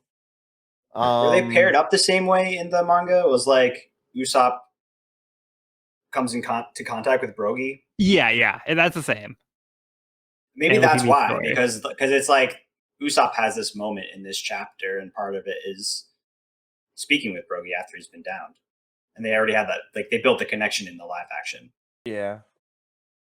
And like I don't know, I mean, like this whole arc obviously is like very much an Usopp arc, and I think throughout this season, it's nice getting to see Usopp kind of developing as a character. Like we see him picking up his goggles in the first, and now he's, you know, establishing his dream in this episode, and yeah, loving it. Yeah, I think Jacob Romero has this great moment where he's talking to Brogy in the cave, where at first he's like kind of like scared because he's like talking about like his axe or something like that, and then he's like, "What?" And then he kind of like a moment where he tries to act braver and he makes his voice deeper and he tries to sound more courageous and he tries to project more. So I really like how he kind of tried to be more confident. So it's cool how he's trying to be like, "Oh, I'm a brave warrior too," and I like the way that Jacob Romero really played that scene. Jacob Romero, absolutely. So Crushed it. So we can get into this more. I don't know if this is the right time to say this or not, but like, Sure. I think, and I want to say this, Anaki Godoy still absolutely destroyed it. I think he was the weakest link of the cast this season, and he was still like an 8.5 out of 10. And that's kind of just of how difficult the character that Luffy is to portray. It's really not his fault so much as it is like you have to play a high energy shonen protagonist in live action. And that's not, you can't 1-to-1 that usually as well. No. So, and Jacob Romero just absolutely killed. I think him and it's him and Sanji, or like maybe my top, then Emily Rudd right below that, and then I don't know, but yeah, it was Jacob Romero absolutely killed it. I loved all his I love his moments in Drum Island. We'll get to or something, but like, yeah, he absolutely killed it. Yeah, and it's like it's such an interesting balance because Usopp is such a dramatic and eccentric character in the manga and the anime, but Jacob Romero is able to kind of capture like that scary catness without feeling too over the top, feeling like too goofy. Like he tones it down in a way, but it still feels like Usopp, and like he kind of has like almost like a sometimes a little suave, like when how he's trying to like play things off. So he's kind of got that element. But then, like, you know, there's like the moment where he's trying to play dead on the ship when Brogy tries to grab him. Can't eat me if I'm already dead. So he does such a great job of balancing like Usopp and making him feel like an authentic character and not like over the top like a caricature of like Usopp, you know, like whereas like Inaki and like Luffy has to be like always over the high top energy. And, yeah. So like he can't really tone down the Luffy because that's who Luffy is. Maybe like a little bit, but like he at the same time he still has to be like over energetic and yelling and like that's just like quality of Luffy. And like I feel like you don't need to tone out Luffy. Like I feel like he works in the live action as that. But a lot of the other characters are more toned down in a way that makes them less cartoony, but like more believable as like real people. So it's cool to see like that balance that they've been able to strike with the cast. Absolutely.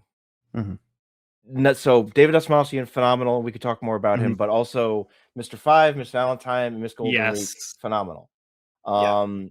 How do we feel about Miss Golden Week in particular being turned into way more of like a serial killer? She's like sadistic.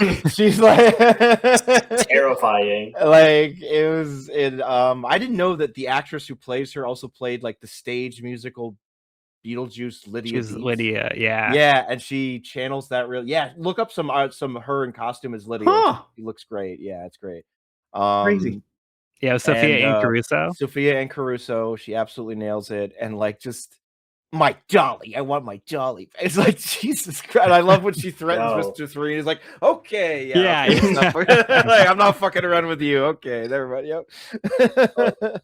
Yeah, what'd you guys think of the portrayal of Miss Golden Week? Horrifying in the best way.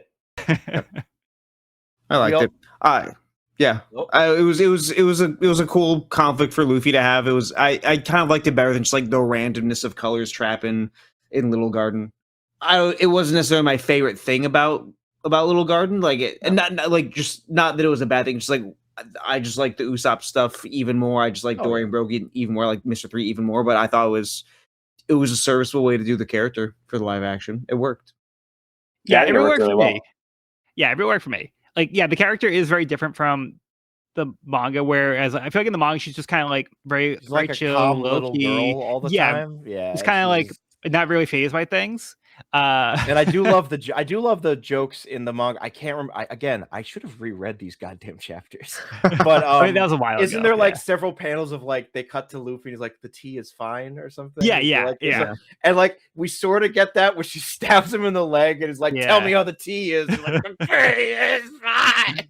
But I really did love those. It doesn't translate though. It doesn't really translate as it does in comic form of those cut to panel of Luffy just sitting there calmly. Tea is fine. Yeah, but I do really love this portrayal. It's a little bit of a different take, but it works really well for me. And it's interesting the way that they decided to use the color trap. So instead of like them being all used on Luffy, it was kind of interesting to see them use it on other characters. So it's like kind of spreading it out a little bit. So it didn't feel like, oh, Luffy's just getting like all of them. It was a way to kind of like introduce it and have other characters be affected. So I thought that was pretty clever. And they also specified that she has special paint that has hypnotic qualities. So it also kind of lends to the believability of something that's like very fantastical in this kind of like world is very unbelievable.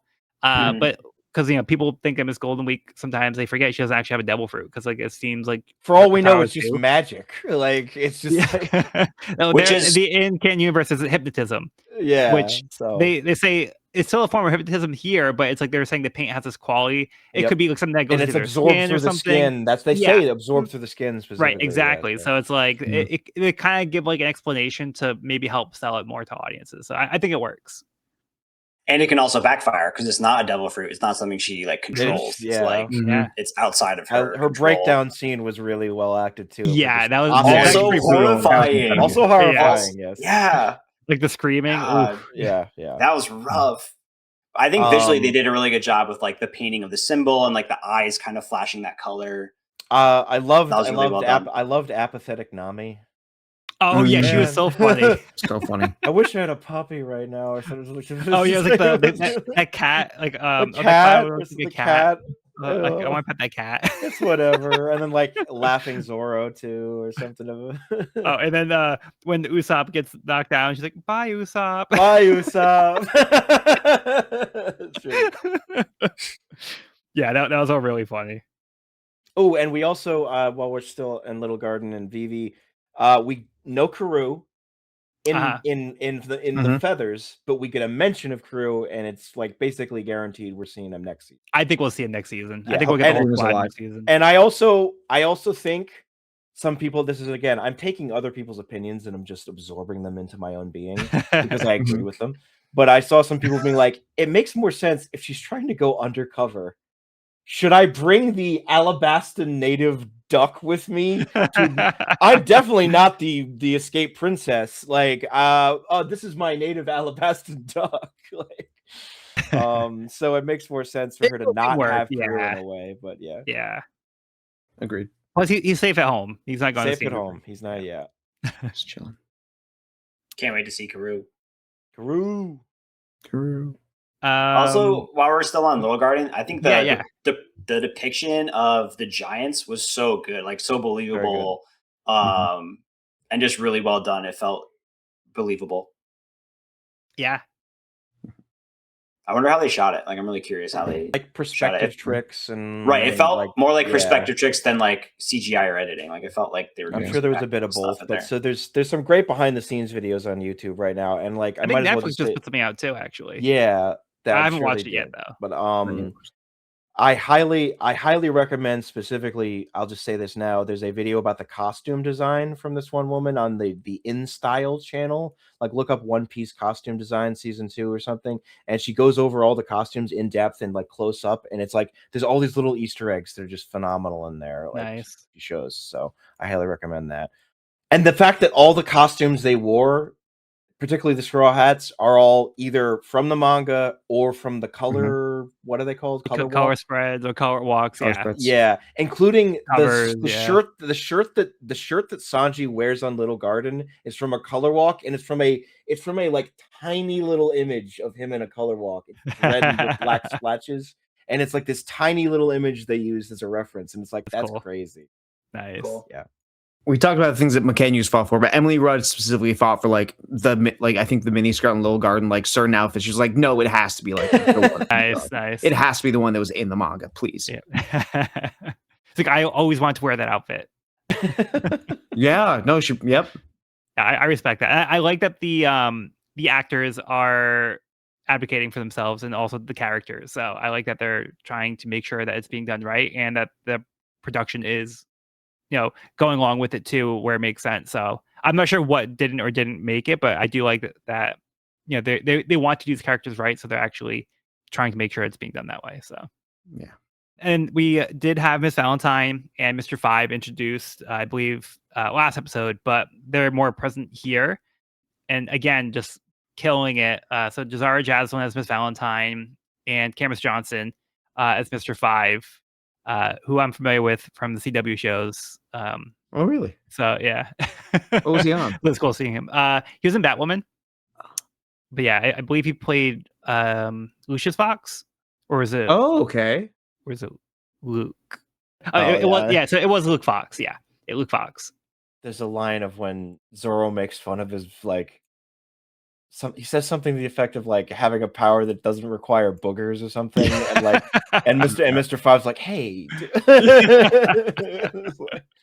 Yeah, I love his the way he does the voice and everything. He's kind of got like that cool guy like look with the outfit and the shades. You could wear a shirt, right? No, it would ruin my look. Yeah.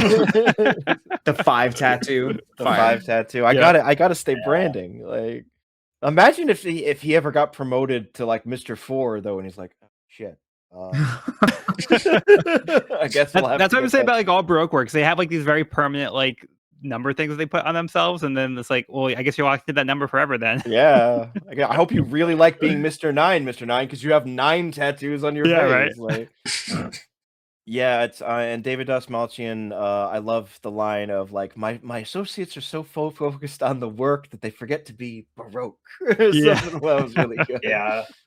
And also I saw in the behind the scenes that like, because in the original is in the manga, the wax house is basically just a wax cube. It's very slapdash, whereas in the show it's an elaborate like cottage, and I really like that. That was very nice. And I like that. So they actually kept Vivi, Nami, and Zoro like in that house when they were like locked up at first. Mm-hmm. So I like it the moment when Sanji finds the house. There's like a little fake out where it's like you expect him to find them in the house. Like, no. But then it's like they're not there. So I like that they kind of like set that up. But then we also have the amazing scene where Mr. Sanji Prince fights the Unluckies. Yeah, he fights the So Unluckies. the conversation with Mr. Zero, which was just fantastic. Yeah. I mentioned this with Cody. One detail I really liked is that they specified that they're using an effect to disguise their voices. So it makes sense that Mr. Zero wouldn't know that he wasn't talking to Mr. 3 because like it wouldn't be his voice he'd be hearing anyway. Mm-hmm. So I like that they disguise the voices, and that was a nice way to explain why he thought he was talking to Mr. 3. Welcome to the shitty restaurant. Yeah. And then later we actually get at the communication station that you talked about with Smoker and Tashigi, they hear that recording, but the voices aren't masked anymore. So you can actually hear the actual voices. And that's where they figure out themselves who like Mr. Zero might be. Yeah. How do we feel about like just the Mr. 3 final confrontation with Luffy or something? And like the wax figures, and did it work for y'all? And he kind of just I was gonna ask about that actually too. So the biggest criticism I think I've seen of this season, echoed in many different boards and stuff, is that Luffy seems weaker than Zoro, as a combatant, and I feel like it's because he just never fights fodder enemies in the live action.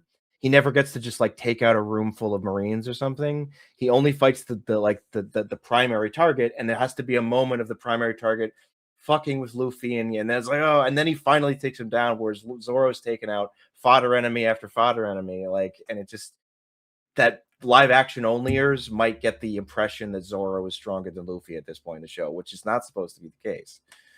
But yeah, I don't mind that because I think that's going to, as the series goes on, I think it's going to show like that Luffy is like probably the strongest. So So I'm not that concerned about that, but for me, the the fact that like he attacks all the wax figures takes away from some of the impact of the scene, because we see Luffy's talking about trusting his gut throughout the season. Oh, yeah.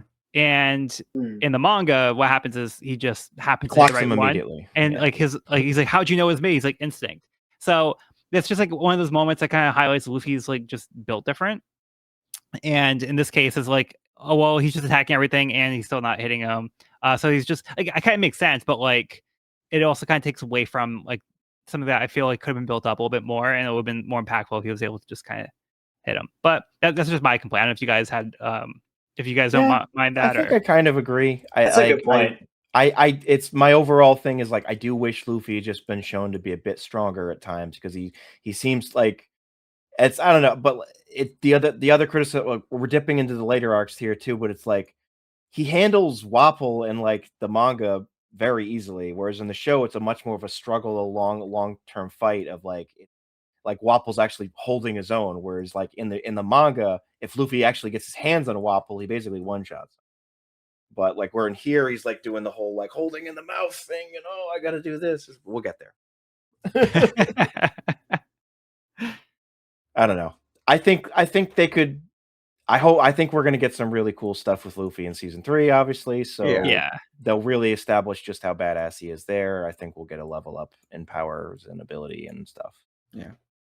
The power scaling of it all doesn't bother me as much. I think all partially because like this is the sort of stage where I think even the whole world is like, we're sure the Zoro guy's not the captain. So for me, like it kind of goes into that, but also it's like, yeah, 100 fodder versus one big guy, you know, but not necessarily comparable. I see where the criticism comes from. For me, it doesn't ruin my immersion. And sort of the same with like the instinct scene. I just have to chalk that up to just being a different version of the story. I like Luffy clocking me immediately in the manga better. It was still satisfying for me to see him eventually find him in the cave and overcome that. For me, that was also fine. Yeah, it didn't ruin it, but wasn't necessarily my favorite version of that moment. I think I agree with Joel's opinion. Like, I think it might have been stronger to kind of, since these fights are like pretty quick, that like it could have been like you said, a cool moment to kind of show how Luffy uses like instinct and trusts his gut, because we were getting a lot of hints of like him trusting his gut with judging people, but not so much in like combat situations, where he's more just like, you know, brute force, try to force his way through things. Because yeah, I think there's like a lot of really cool hints towards Luffy's character development throughout this season, with his gut instinct on Vivi and people saying like, "Oh, Luffy really reminds me of somebody." We got a lot of that this season, which I loved. So yeah, I agree with Joel. I think that was like maybe a missed opportunity, but it still worked for me in the series. Yeah, I think a nice detail about Mr. 3 is they kind of gave him like almost like a wax coating over his face and like his body. Like his skin was kind of like white and like pale, because I think he's just kind of always covered in wax. So I think that was a nice little detail.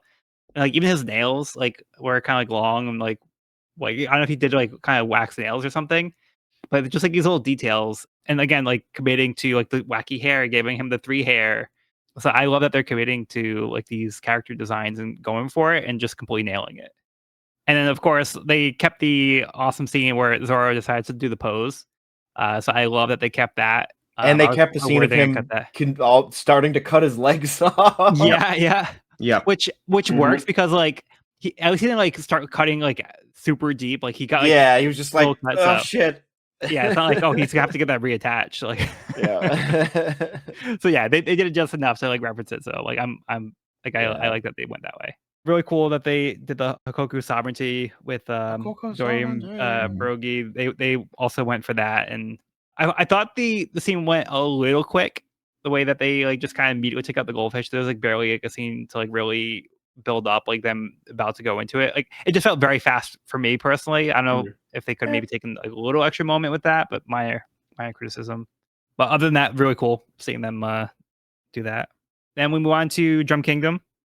Drum Kingdom opens really well with the previous episode with Nami collapsing and stuff, and then I love the scene of her, and again, it feeds into the Sanji. I can't deny it feeds into the Sanji shipping a bit of like, oh, he's taking care of her, and it's like, Yeah. Nami, you've been out for 4 days. We're so concerned about you.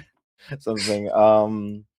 I like the cut of they don't have him smoking constantly in the show, but I like when he goes back into the ship, he immediately lights up, and it kind of just signals like his just depressed mood right now, and it really it says things without having to say it out loud. It's really cool. And then of course you get cut right to Zoro with no shirt on in the middle of the fucking frozen lake. And then like, fine, I'll put a shirt on. He puts a tank top. Yeah. Yeah. That's pretty great. I do think it would be nice to see the rest of the crew show a little bit more concern for Nami instead of it just being like it seems like Sanji's mostly concerned, whereas like in the manga, like I feel like everybody's like sitting by Nami's side, and it kind of showed like everybody's really worried about her.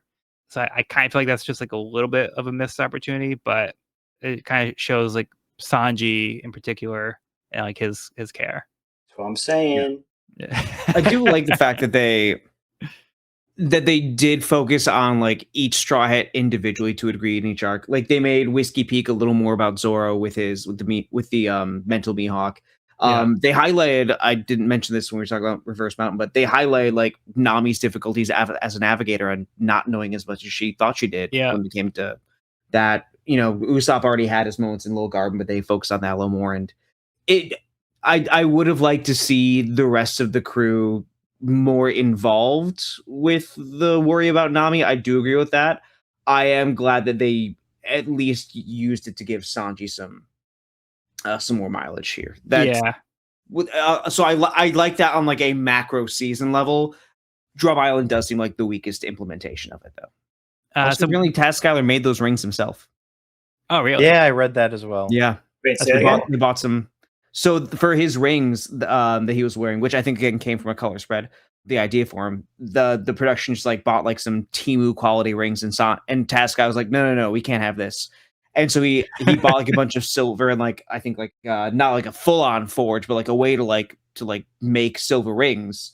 Basically, the live action just became like a funnel for all his like little personal hobbies and side quests. Yeah, but it's just like also just the sheer commitment he has. It's always I always get wowed in some new way when I hear about the things he's done. He's so committed. That's incredible. Yeah. I wish he would stop using AI thumbnails in his YouTube videos, but he does. He okay, does. that's not great. It's not great. Yeah. Otherwise, yes, we get Taikyo as Dalton. Mm-hmm. So one thing that stood out to me was they gave him the pointy hair, which I just love that they're giving like these like hairstyles to these characters, and just like this is just what it is. This is like the exact kind of thing that I think really makes the series work, just by committing to like this world. And I think they're really trying to do justice, and they make it work. Like to me, like this works in live action. It doesn't look wrong. Like it just feels like it fits like as like a design. So I just love that they gave him like the pointy hair. And I think he does a great job of capturing Dalton as a character, and he's got like the conflict and like the worry, and like I think throughout these 3 episodes, I think he does a great job of capturing Dalton. Agreed. Yeah. Mm-hmm. They even give him like his weapon, like it's like that round like blade thing, like. Yeah. So just kind of going off like a little bit of the episode order. The fact that we don't get his devil fruit until like the last episode, I was concerned at first, thinking that they were just not going to, just not give him a devil fruit. But they're like, we were both saying, so we spent so much of the budget on the chopper in the last episode, we can't afford any more devil fruits in this episode. We'll just put in the last episode. Yeah. Oh, one thing I want to talk about that's kind of relevant to every episode. They were doing this really cool like split screen where they're almost making like panels on screen. They're like multiple times throughout the series where like we got like everyone's reaction face on the same screen at the same time, or just like cool. Some of the cutscenes were split into 2 screens. And I thought that was just like a really clever way of kind of nodding to like a manga format or like a manga page layout. And I thought that was really cool and well done. And it wasn't overdone. Like I think it was done like subtly enough where it wasn't like too in your face, but like it was a nice touch, like a nice thoughtful touch. Yeah, agreed. Should we talk about Chopper? Chopper's revealed in this. Chopper. Let's talk about Chopper. Yeah. So how do you guys feel about Chopper's portrayal? Overall, very, very, very good. I was a bit concerned going in. I was on Team Muppet Chopper, and part of me still is on Team Muppet Chopper, but I accepted that they were probably going to do a CG one, and they did. And I'd say it works pretty damn well. I think it's good. It's pretty good. It's not amazing, but it works. It works for me. How about you, Evan? Visually, I do like CGI Chopper. I think CGI Chopper looks great, cute, believable. I don't know. I feel like grown-up Chopper looks a bit jank.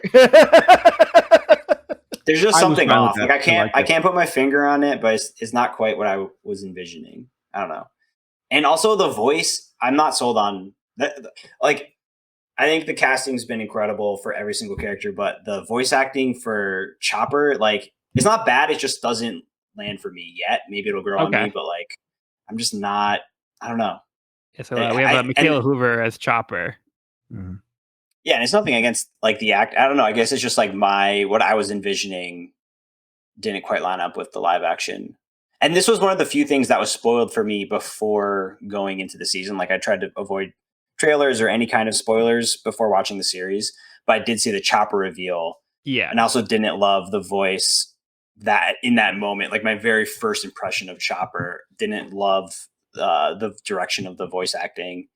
But maybe it'll grow on me. I'm still open to it. Like otherwise, I think visually, I was happy with Chopper's portrayal, and I'm enjoying Chopper's character so far. How about you, Cody? I was also not a fan of the first moment with Chopper from that trailer, specifically just because I thought that what we got in that moment was leaning a bit into solely cute, like for like just like, are you like, and then little pause, feeling better. It just felt like I was just worried they were gonna pander and like it was gonna be Chopper's just a mascot, and I could see like why that's the clip they go to. But like once I actually saw it like in the fuller context and like it just like that being a legitimate thing that like a legitimate care Chopper had, and seeing it juxtaposed with the fact that he still is treated like a freak.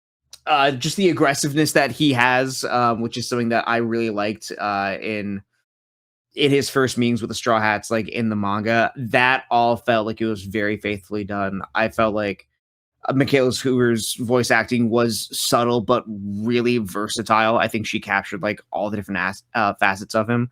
I don't know if they did mocap or if it was just fully CGI. Okay, so in that case, I was really impressed. Yep, I was really impressed with that. Michaela did not do the mocap. She's Oh, the she did facial. not? She's the facial mocap. Oh, facial. She did Yeah, not do the. So there's in the behind the scenes. Okay. There's another actress that did the body mocap and like on-set performance. Yes. Yes, and I forgot. I got to look her up, but Michaela did the facial mocap. Yeah, the facial expressions. Yeah. Yeah. So there were actually 3 different people that made Chopper come to life. Between Michaela Hoover, I don't know the girl's name that did the stand-in because like they had somebody to interact with like when Chopper was in his brain point. And Nakone Mamjeta. Thank you. And there was Gavin Gomes who was heavy point Chopper. So they had Michaela do a dub for him, but there was actually somebody in the heavy point costume, which I really liked it. Like, I think at first it's a little off-putting, but yeah, I think it's kind of the point. It's supposed to. I think it's supposed to look off-putting. Like that's kind of that's why people attacked him because like he's kind of a little scary looking. Yeah. So yeah, to me it worked, and I like that they went with a practical suit for it. Probably helps cut with like the CGI, but Definitely.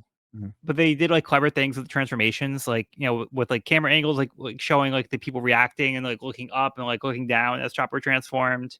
So there was like some cool things that they did with that. Oh, there was like the moment where it was in the last episode where Chopper was fighting chess, and like Chopper shrinks down and has like this cute little moment where he was like doing like oh, I'm so cute, like little bashful moment thing, and it grows big and then like then punches him. Like I thought that was so funny, but it looks so cute. Yeah, that was great. But I personally, I think this is a great portrayal of Chopper. I do think it's something that if you don't love it right now, I think it's going to grow on you over time. I think you might just have to kind of get used to seeing Chopper in this form and like how Chopper sounds. But just watching like Chopper's expressions and like just like his little like teeth, like I thought like his human teeth, like it's like a little like uncanny, but like I think it makes him look cute as well. How he has like this human teeth.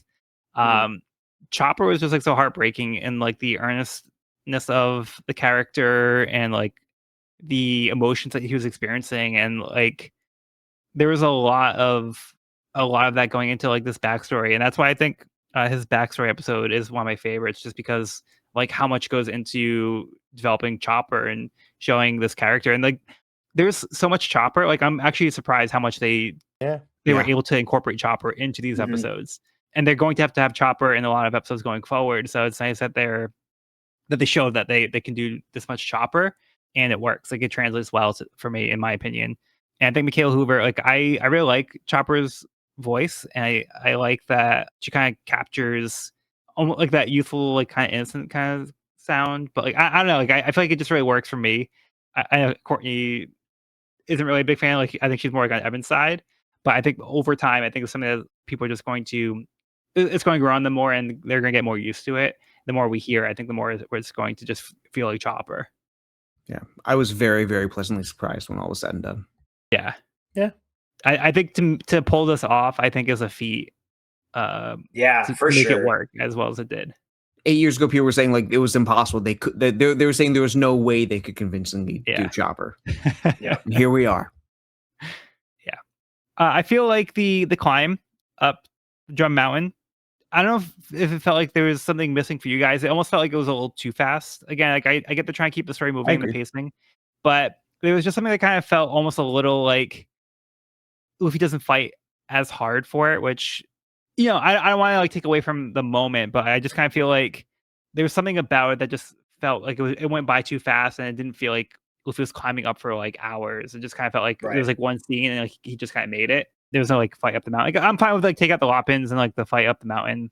I don't know. Like, did you guys feel like there's any like impact loss on that? I think that was really, and it didn't show up too often in this, and I that's really impressive of them. But at a certain point, they do have to be like, what are some things we do have to cut down? And I think Yeah. climbing up a mountain, as grueling as it is in the manga, is something you can sacrifice without losing too much. Yeah. And Like I think it's understandable. Yeah. I will say, Luffy extending his head all the way down to grab Sanji made it all worth it. Yeah, Like, I love that. That Yeah. was the silliest, funniest, greatest moment of the climb for sure. I do Like, love they and did that. I Yeah. love that. Yeah. How do we feel about Katie Seagal as Dr. Correja? Perfection. Incredible. Perfection. So perfection. good. Yeah. So Um, good. I have mixed opinions on Jamie Lee Curtis these days of some IRL stuff, but like even as just solely Yeah. as an actor, I think Katie Seagal was a better choice anyway, Yes. regardless of my personal opinions of Jamie Lee Curtis. at That's what I this said to point. Cody the other day too. I'm like, it was kind of like a blessing that we got Katie Seagal Yeah. instead. Again, nothing against Jamie Lee Curtis's like performance, like or possible performance. I just feel like Katie Seagal like just completely nailed the character, and it's like after she was cast, it's like that makes complete sense. Like There was this is also perfect. Like, there was weird also thinking about it. there was a media thing of Jamie Lee Curtis being asked about this recently, and she praised Katie Seagal. I mean, she's yeah, like, she's I think phenomenal, they're like all and your friends. and she also oh, did you see this? Yeah, She you said, can go for it. well, she said like if it was me, they would have had to use like they used her real stomach, Oh, yeah. and it was like if it was me, they were not going to be able to use my real stomach. That was funny. Yeah, just like her intro scene with the music coming in, like I thought it was amazing. I A screamed. plus, A The plus, costume or the outfit, I Yeah. mean, so the good. bell bottom legs, the Yeah. it was just Perfect. phenomenal. Yeah, just really captured like the character for sure. Mhm. And we briefly touched on him, but like Mark Hiralek as Dr. Hiralek, Yeah. 10 out of 10, Yep. fantastic. They Yeah, kept his whole that's hair, incredible. his wig, his Yep. everything. Love that. They even did they didn't do it to as an extreme in the manga, but they did him stripping down to almost everything. Mhm. Like, I have Yeah. no gun. I He have basically went nothing. down to his underwear, He went to his- yeah. which to me actually works a little better. Like I'll take it. I yeah, don't need him it does. I don't need kill- the penis joke. Like, I really don't. Like, Yeah, that completely works that way. But the delivery too was just so tender and just so yeah. Every single moment he played, Yeah, he no was notes. just so dropped in. Yeah, like he was actually really giving me like Doc Brown kind of vibes. Yes. which Mhm. Yeah, for sure. which it completely works for this character, and like I love this portrayal of Hero Luck, and I think he completely nails it. Like all these different sides of Hero Luck, like the wonder and like him like teaching Chopper things, and like them getting into the fights, and like his concern about the doctors, and like the miracle that he experienced. Like there was like so much captured like in this 1 hour. It is incredible that they capture this. Again, I can't commend the casting overall enough. Like I can't say enough. Like the casting is like just perfect for like the entire season. Yeah. And they didn't, which remember back in the early days of the podcast, I'm still to a certain degree not the hugest fan of Dr. Hirolook in the manga for the sense that he is like a scam artist. Yeah. Directly, like way more. So there was no montage of Chopper and him like scamming a bunch of people in the live Yeah. action, which makes him way more sympathetic. It seemed like Yeah. like in the live action, he's just like experimenting in his hut the whole time, basically. Like he's Yeah. not going out and like stealing shit from people and or like giving them fake cures and stuff. So that he makes him more sympathetic to me in the live action and makes me love him more. So that worked for me. So, But yeah. I did like he's like, oh, I think I have something to regrow bones in here. Like, oh, wait, you get shot. That was really good. That was really good. I also love the little character design where his hair like perfectly fit, like his hat perfectly fit over his hair. Yeah. And at a few points, it like almost had like a weightlessness to it because it was like hovering on the wig a little bit. And, But the way he like So put the cool. hat onto the hair was like so natural. Like it looked like he's been doing this his whole life. And that's Yeah. why his hair is the way it is. And that's why his hair partially, looks like that. because yeah. But like it looked just natural. Like he was able to like just put his like hat like high enough, and then just went right on. Like yeah, I loved it. Like So cool. Very good. yeah, and then like the scenes between him and Kreha, like again, like they're kind of bickering. Like they really sold their Hag, relationship. Frank. Yeah, It was really good. Yeah. this one I think was like impossible not to cry like every time I watched it so far. And then like the scene with like Kreha confronting Chopper after feeding the mushroom, like it's like heartbreaking. And then like Chopper realizing like what he did, and then like that Hiro's not coming back. Yeah, just overall like amazing stuff. And then we have like the amazing speech at the end, like the iconic speech about like When is a man truly die? Or something. yeah. Yeah. He is forgotten. Yeah, he's like, I lived a marvelous life, and then he goes on his own terms. Yeah, I loved it.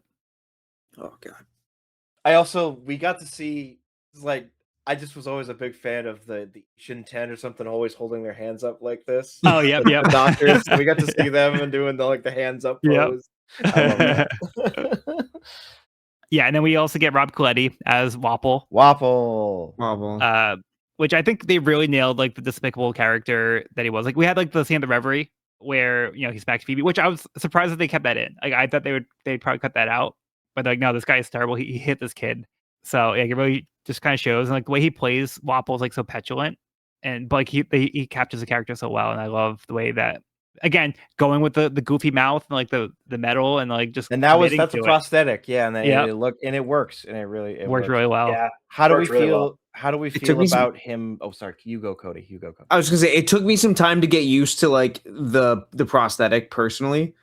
There were times I'm like, okay, like is this? It was distracting at first, but by the time like after like an episode or a few scenes, I was like, no, this really does work. It still makes him like he's intimidating, but still a little shit. So it worked. Yeah. It worked for me. Yeah. But sorry, you had another. How do we feel about him getting his devil fruit from Baroque Works? It's kind of like ties the plots together in a way. I think it works. I think it's fine. Like we don't know how Wapple got his devil fruit, and he's not like doing extra work for Baroque Works. He's just like, you give us your money, we'll give you extra power. And he's like, okay, sure, bye. We're never going to talk again. Like. So it didn't feel like they were like trying to turn him into a secret Baroque Works member or something. It's just right. Like, he did like a side deal on the side to get extra power. It's just kind of showing like Baroque Works has their hand like all over the place. Yep. And it kind of like shows like they're a widespread organization. Yeah, I think it works. Do we want to talk about his power now though, and how it was depicted, and particularly his abominations? So those things were fucking wild. Yeah.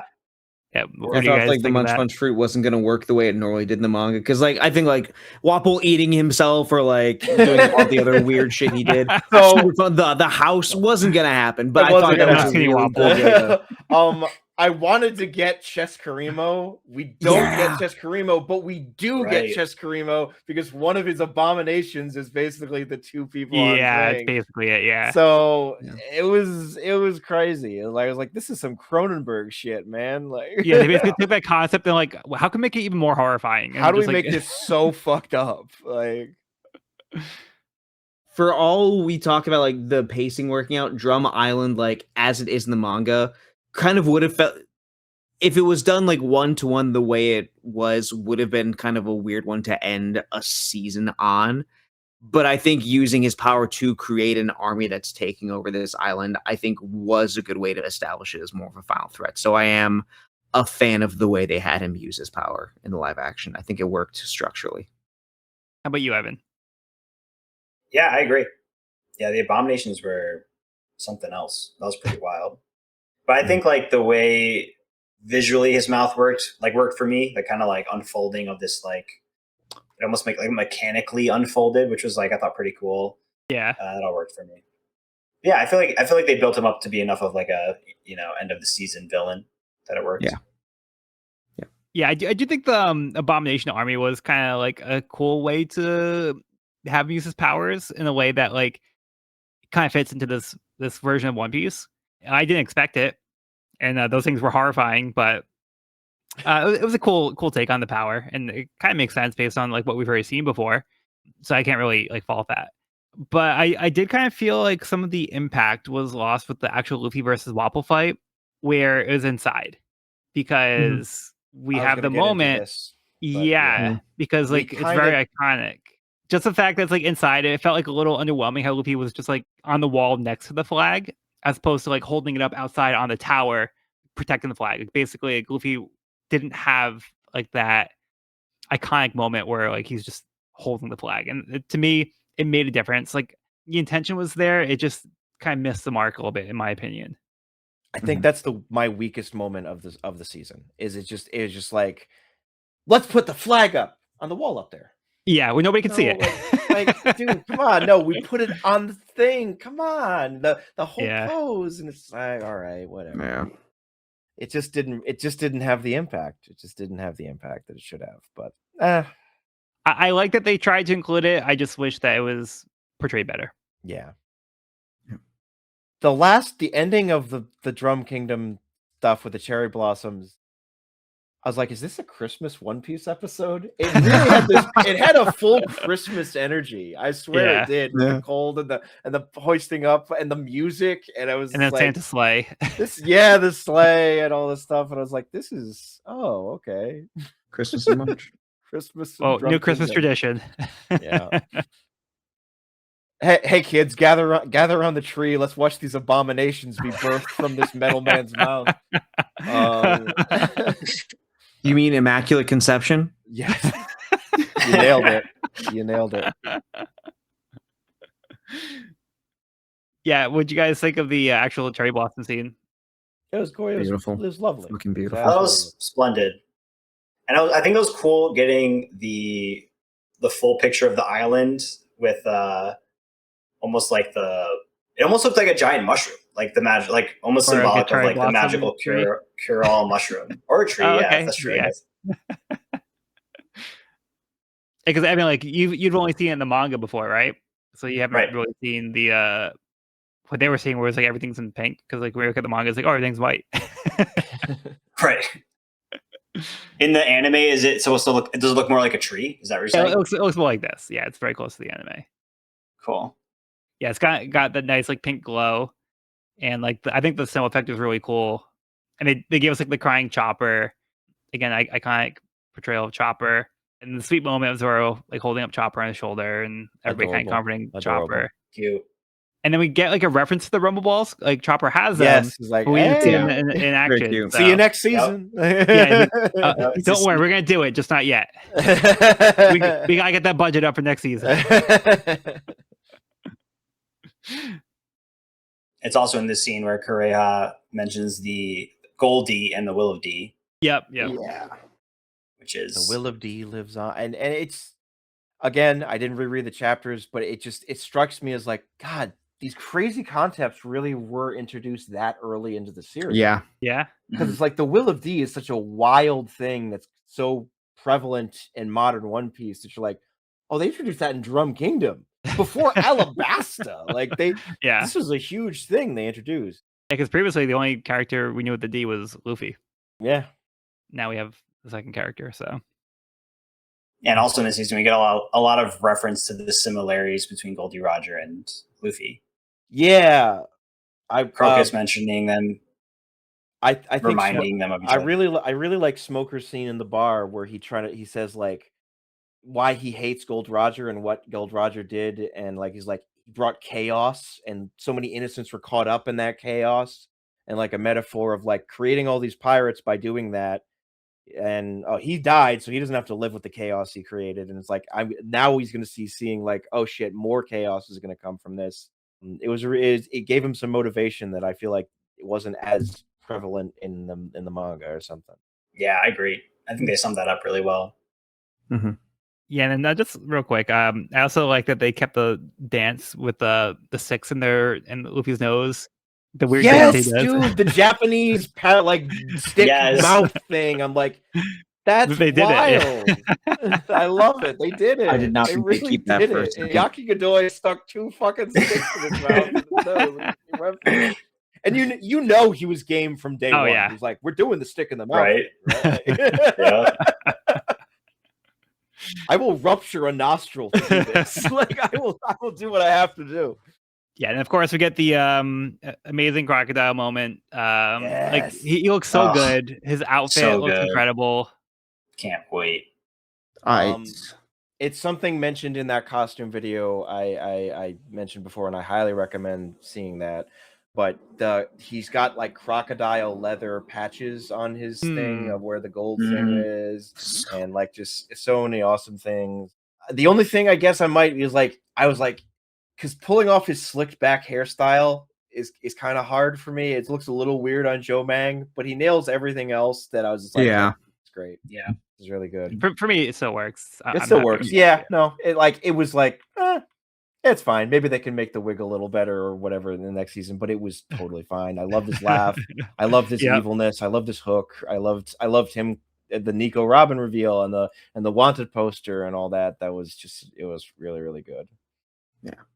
I'm sure that the wig will be a much bigger priority next season. Like, Emily Rudd's wig has evolved so much over the course of the first few seasons.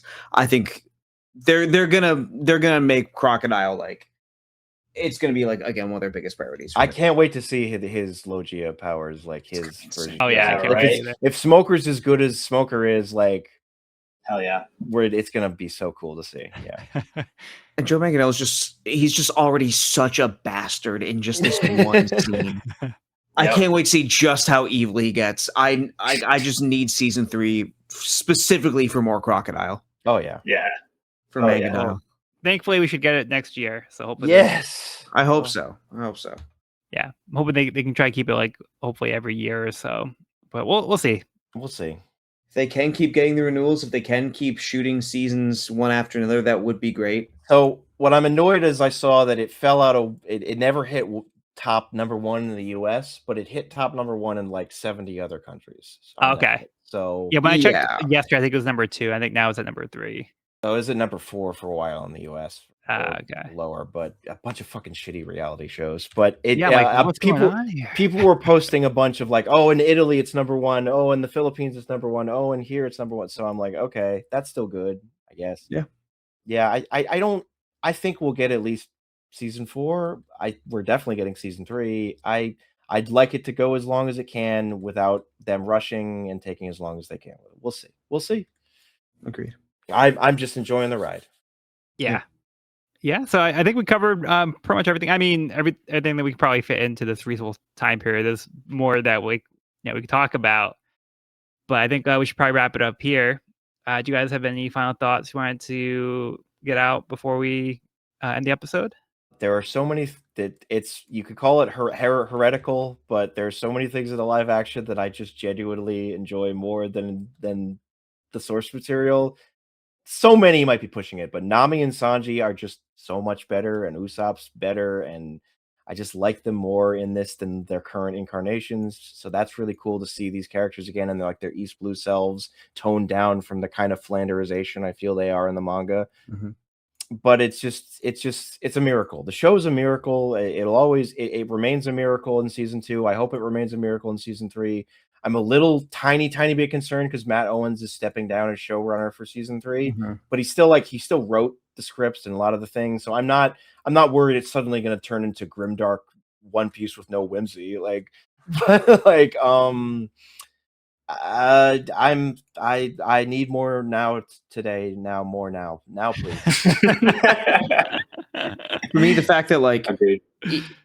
I think Joe Trax has been like very like hand in hand with Matt like on the first 2 seasons, and having Randy Troy script coordinator too. I think that just as long as he's on board, I also have so much faith in it too. Yeah. Yeah. I'm really not worried. Yeah. I season 2 shattered all my expectations. Again, so consistent with the source material. So much emotion that I didn't think I even had left for like certain moments. Just seeing them in a new context, I didn't expect to get blown away the way I did. And just a sense of magic and whimsy and optimism and hope from seeing this and just seeing like my favorite story being represented in this way so well that I think I'm still processing, and I can't wait for more. Yeah. Oh, it's so hard to sum it all up. I feel like I agree with what you guys are saying. It was such a blast to watch, and I feel like I was, gasping and crying and laughing and just really enjoying this depiction of this story we've been reading for 2 years now. But yeah, I think like you guys said, I think season 2 stepped it up. I think it was a level above the first season, and I just hope that the next season's even better. Yeah, just the fact that we're able to get the series is incredible to me. And the fact that we are able to get this in this format, in this medium, I think it's a blessing. And this is really a gift because it's reaching an audience that normally wouldn't have given One Piece a chance. And it's getting more people talking about One Piece in general. One Piece has kind of exploded over the past few years, which going back like 10 years, I feel like even that, like maybe like 10, 15 years, like it feels like One Piece was not really that popular in the US. Like there was like a following, but it just wasn't like really in the discussion of like one of the most popular series. Now, today in the US, it actually has picked up. And like for me, like I'm just so happy to see that One Piece is like gaining such traction in the US as well. And it's really talked about so much now. I'm happy to see where the series has grown. And like the fact that we're able to get a portrayal like this, it's a different take on One Piece, and it lets us experience the story in a different way. The manga is always going to be my favorite version of the story, but it's nice to have something different. And it's like it's giving me a different experience than what I would get with the manga. And it's something that might be more palatable for certain audiences. So even if this is the only way that people are experiencing One Piece, it's at least a way that people are going to experience the series and these characters. And I really think that's amazing. I'm so happy that we're getting the series. I'm really looking forward to the future of the series, and I hope it goes for a long time. I know a lot of people are already kind of like dooming and glooming about it, being like, "Oh, there's no way they're going to adapt this, or there's no way it's going to last that long." But I like to be optimistic, and I like to hope that it'll get to a certain point. I hope that they have a plan for it, and let's just enjoy the ride while it's going on, and we'll really is. enjoy what we have. Mhm. And Mhm. everything we get from this point is, again, I think it's a gift. So I'll take what I can get, and I don't want to say too much, but like I just feel like there's like so much passion in this series by the people who are creating it, and it shows by the things that they're putting in here. So there are little Easter eggs for things that Evan hasn't seen yet, because like we haven't got to that point in the series. There are things that come up in the series that I feel like it just kind of shows that there are people who are thinking about like the series as a whole. So it's just very exciting that there are people behind the show who are dedicated to making it what it is. So yeah, Oh yeah. I can't praise it enough. All right, but that will conclude this week's episode of the We Are Reading One Piece podcast. You can find this episode where podcasts are found at We Reading One Piece podcast.buzzsprout.com or on YouTube channel at We Reading One Piece. This is a spoiler-free channel to where we record the podcast. If you're new to the series, you can visit the channel there. You can also find me and this podcast on my YouTube channel at Pirate King Codex for more One Piece content. But for now, be sure to bring along all the hopes and dreams, and we'll see you on the next episode, hopefully next year. Whiskey Peak Saloon. Whiskey Peak Pig Saloon. Saloon. All right, everybody. Wah, wah, wah, wah, wah, wah.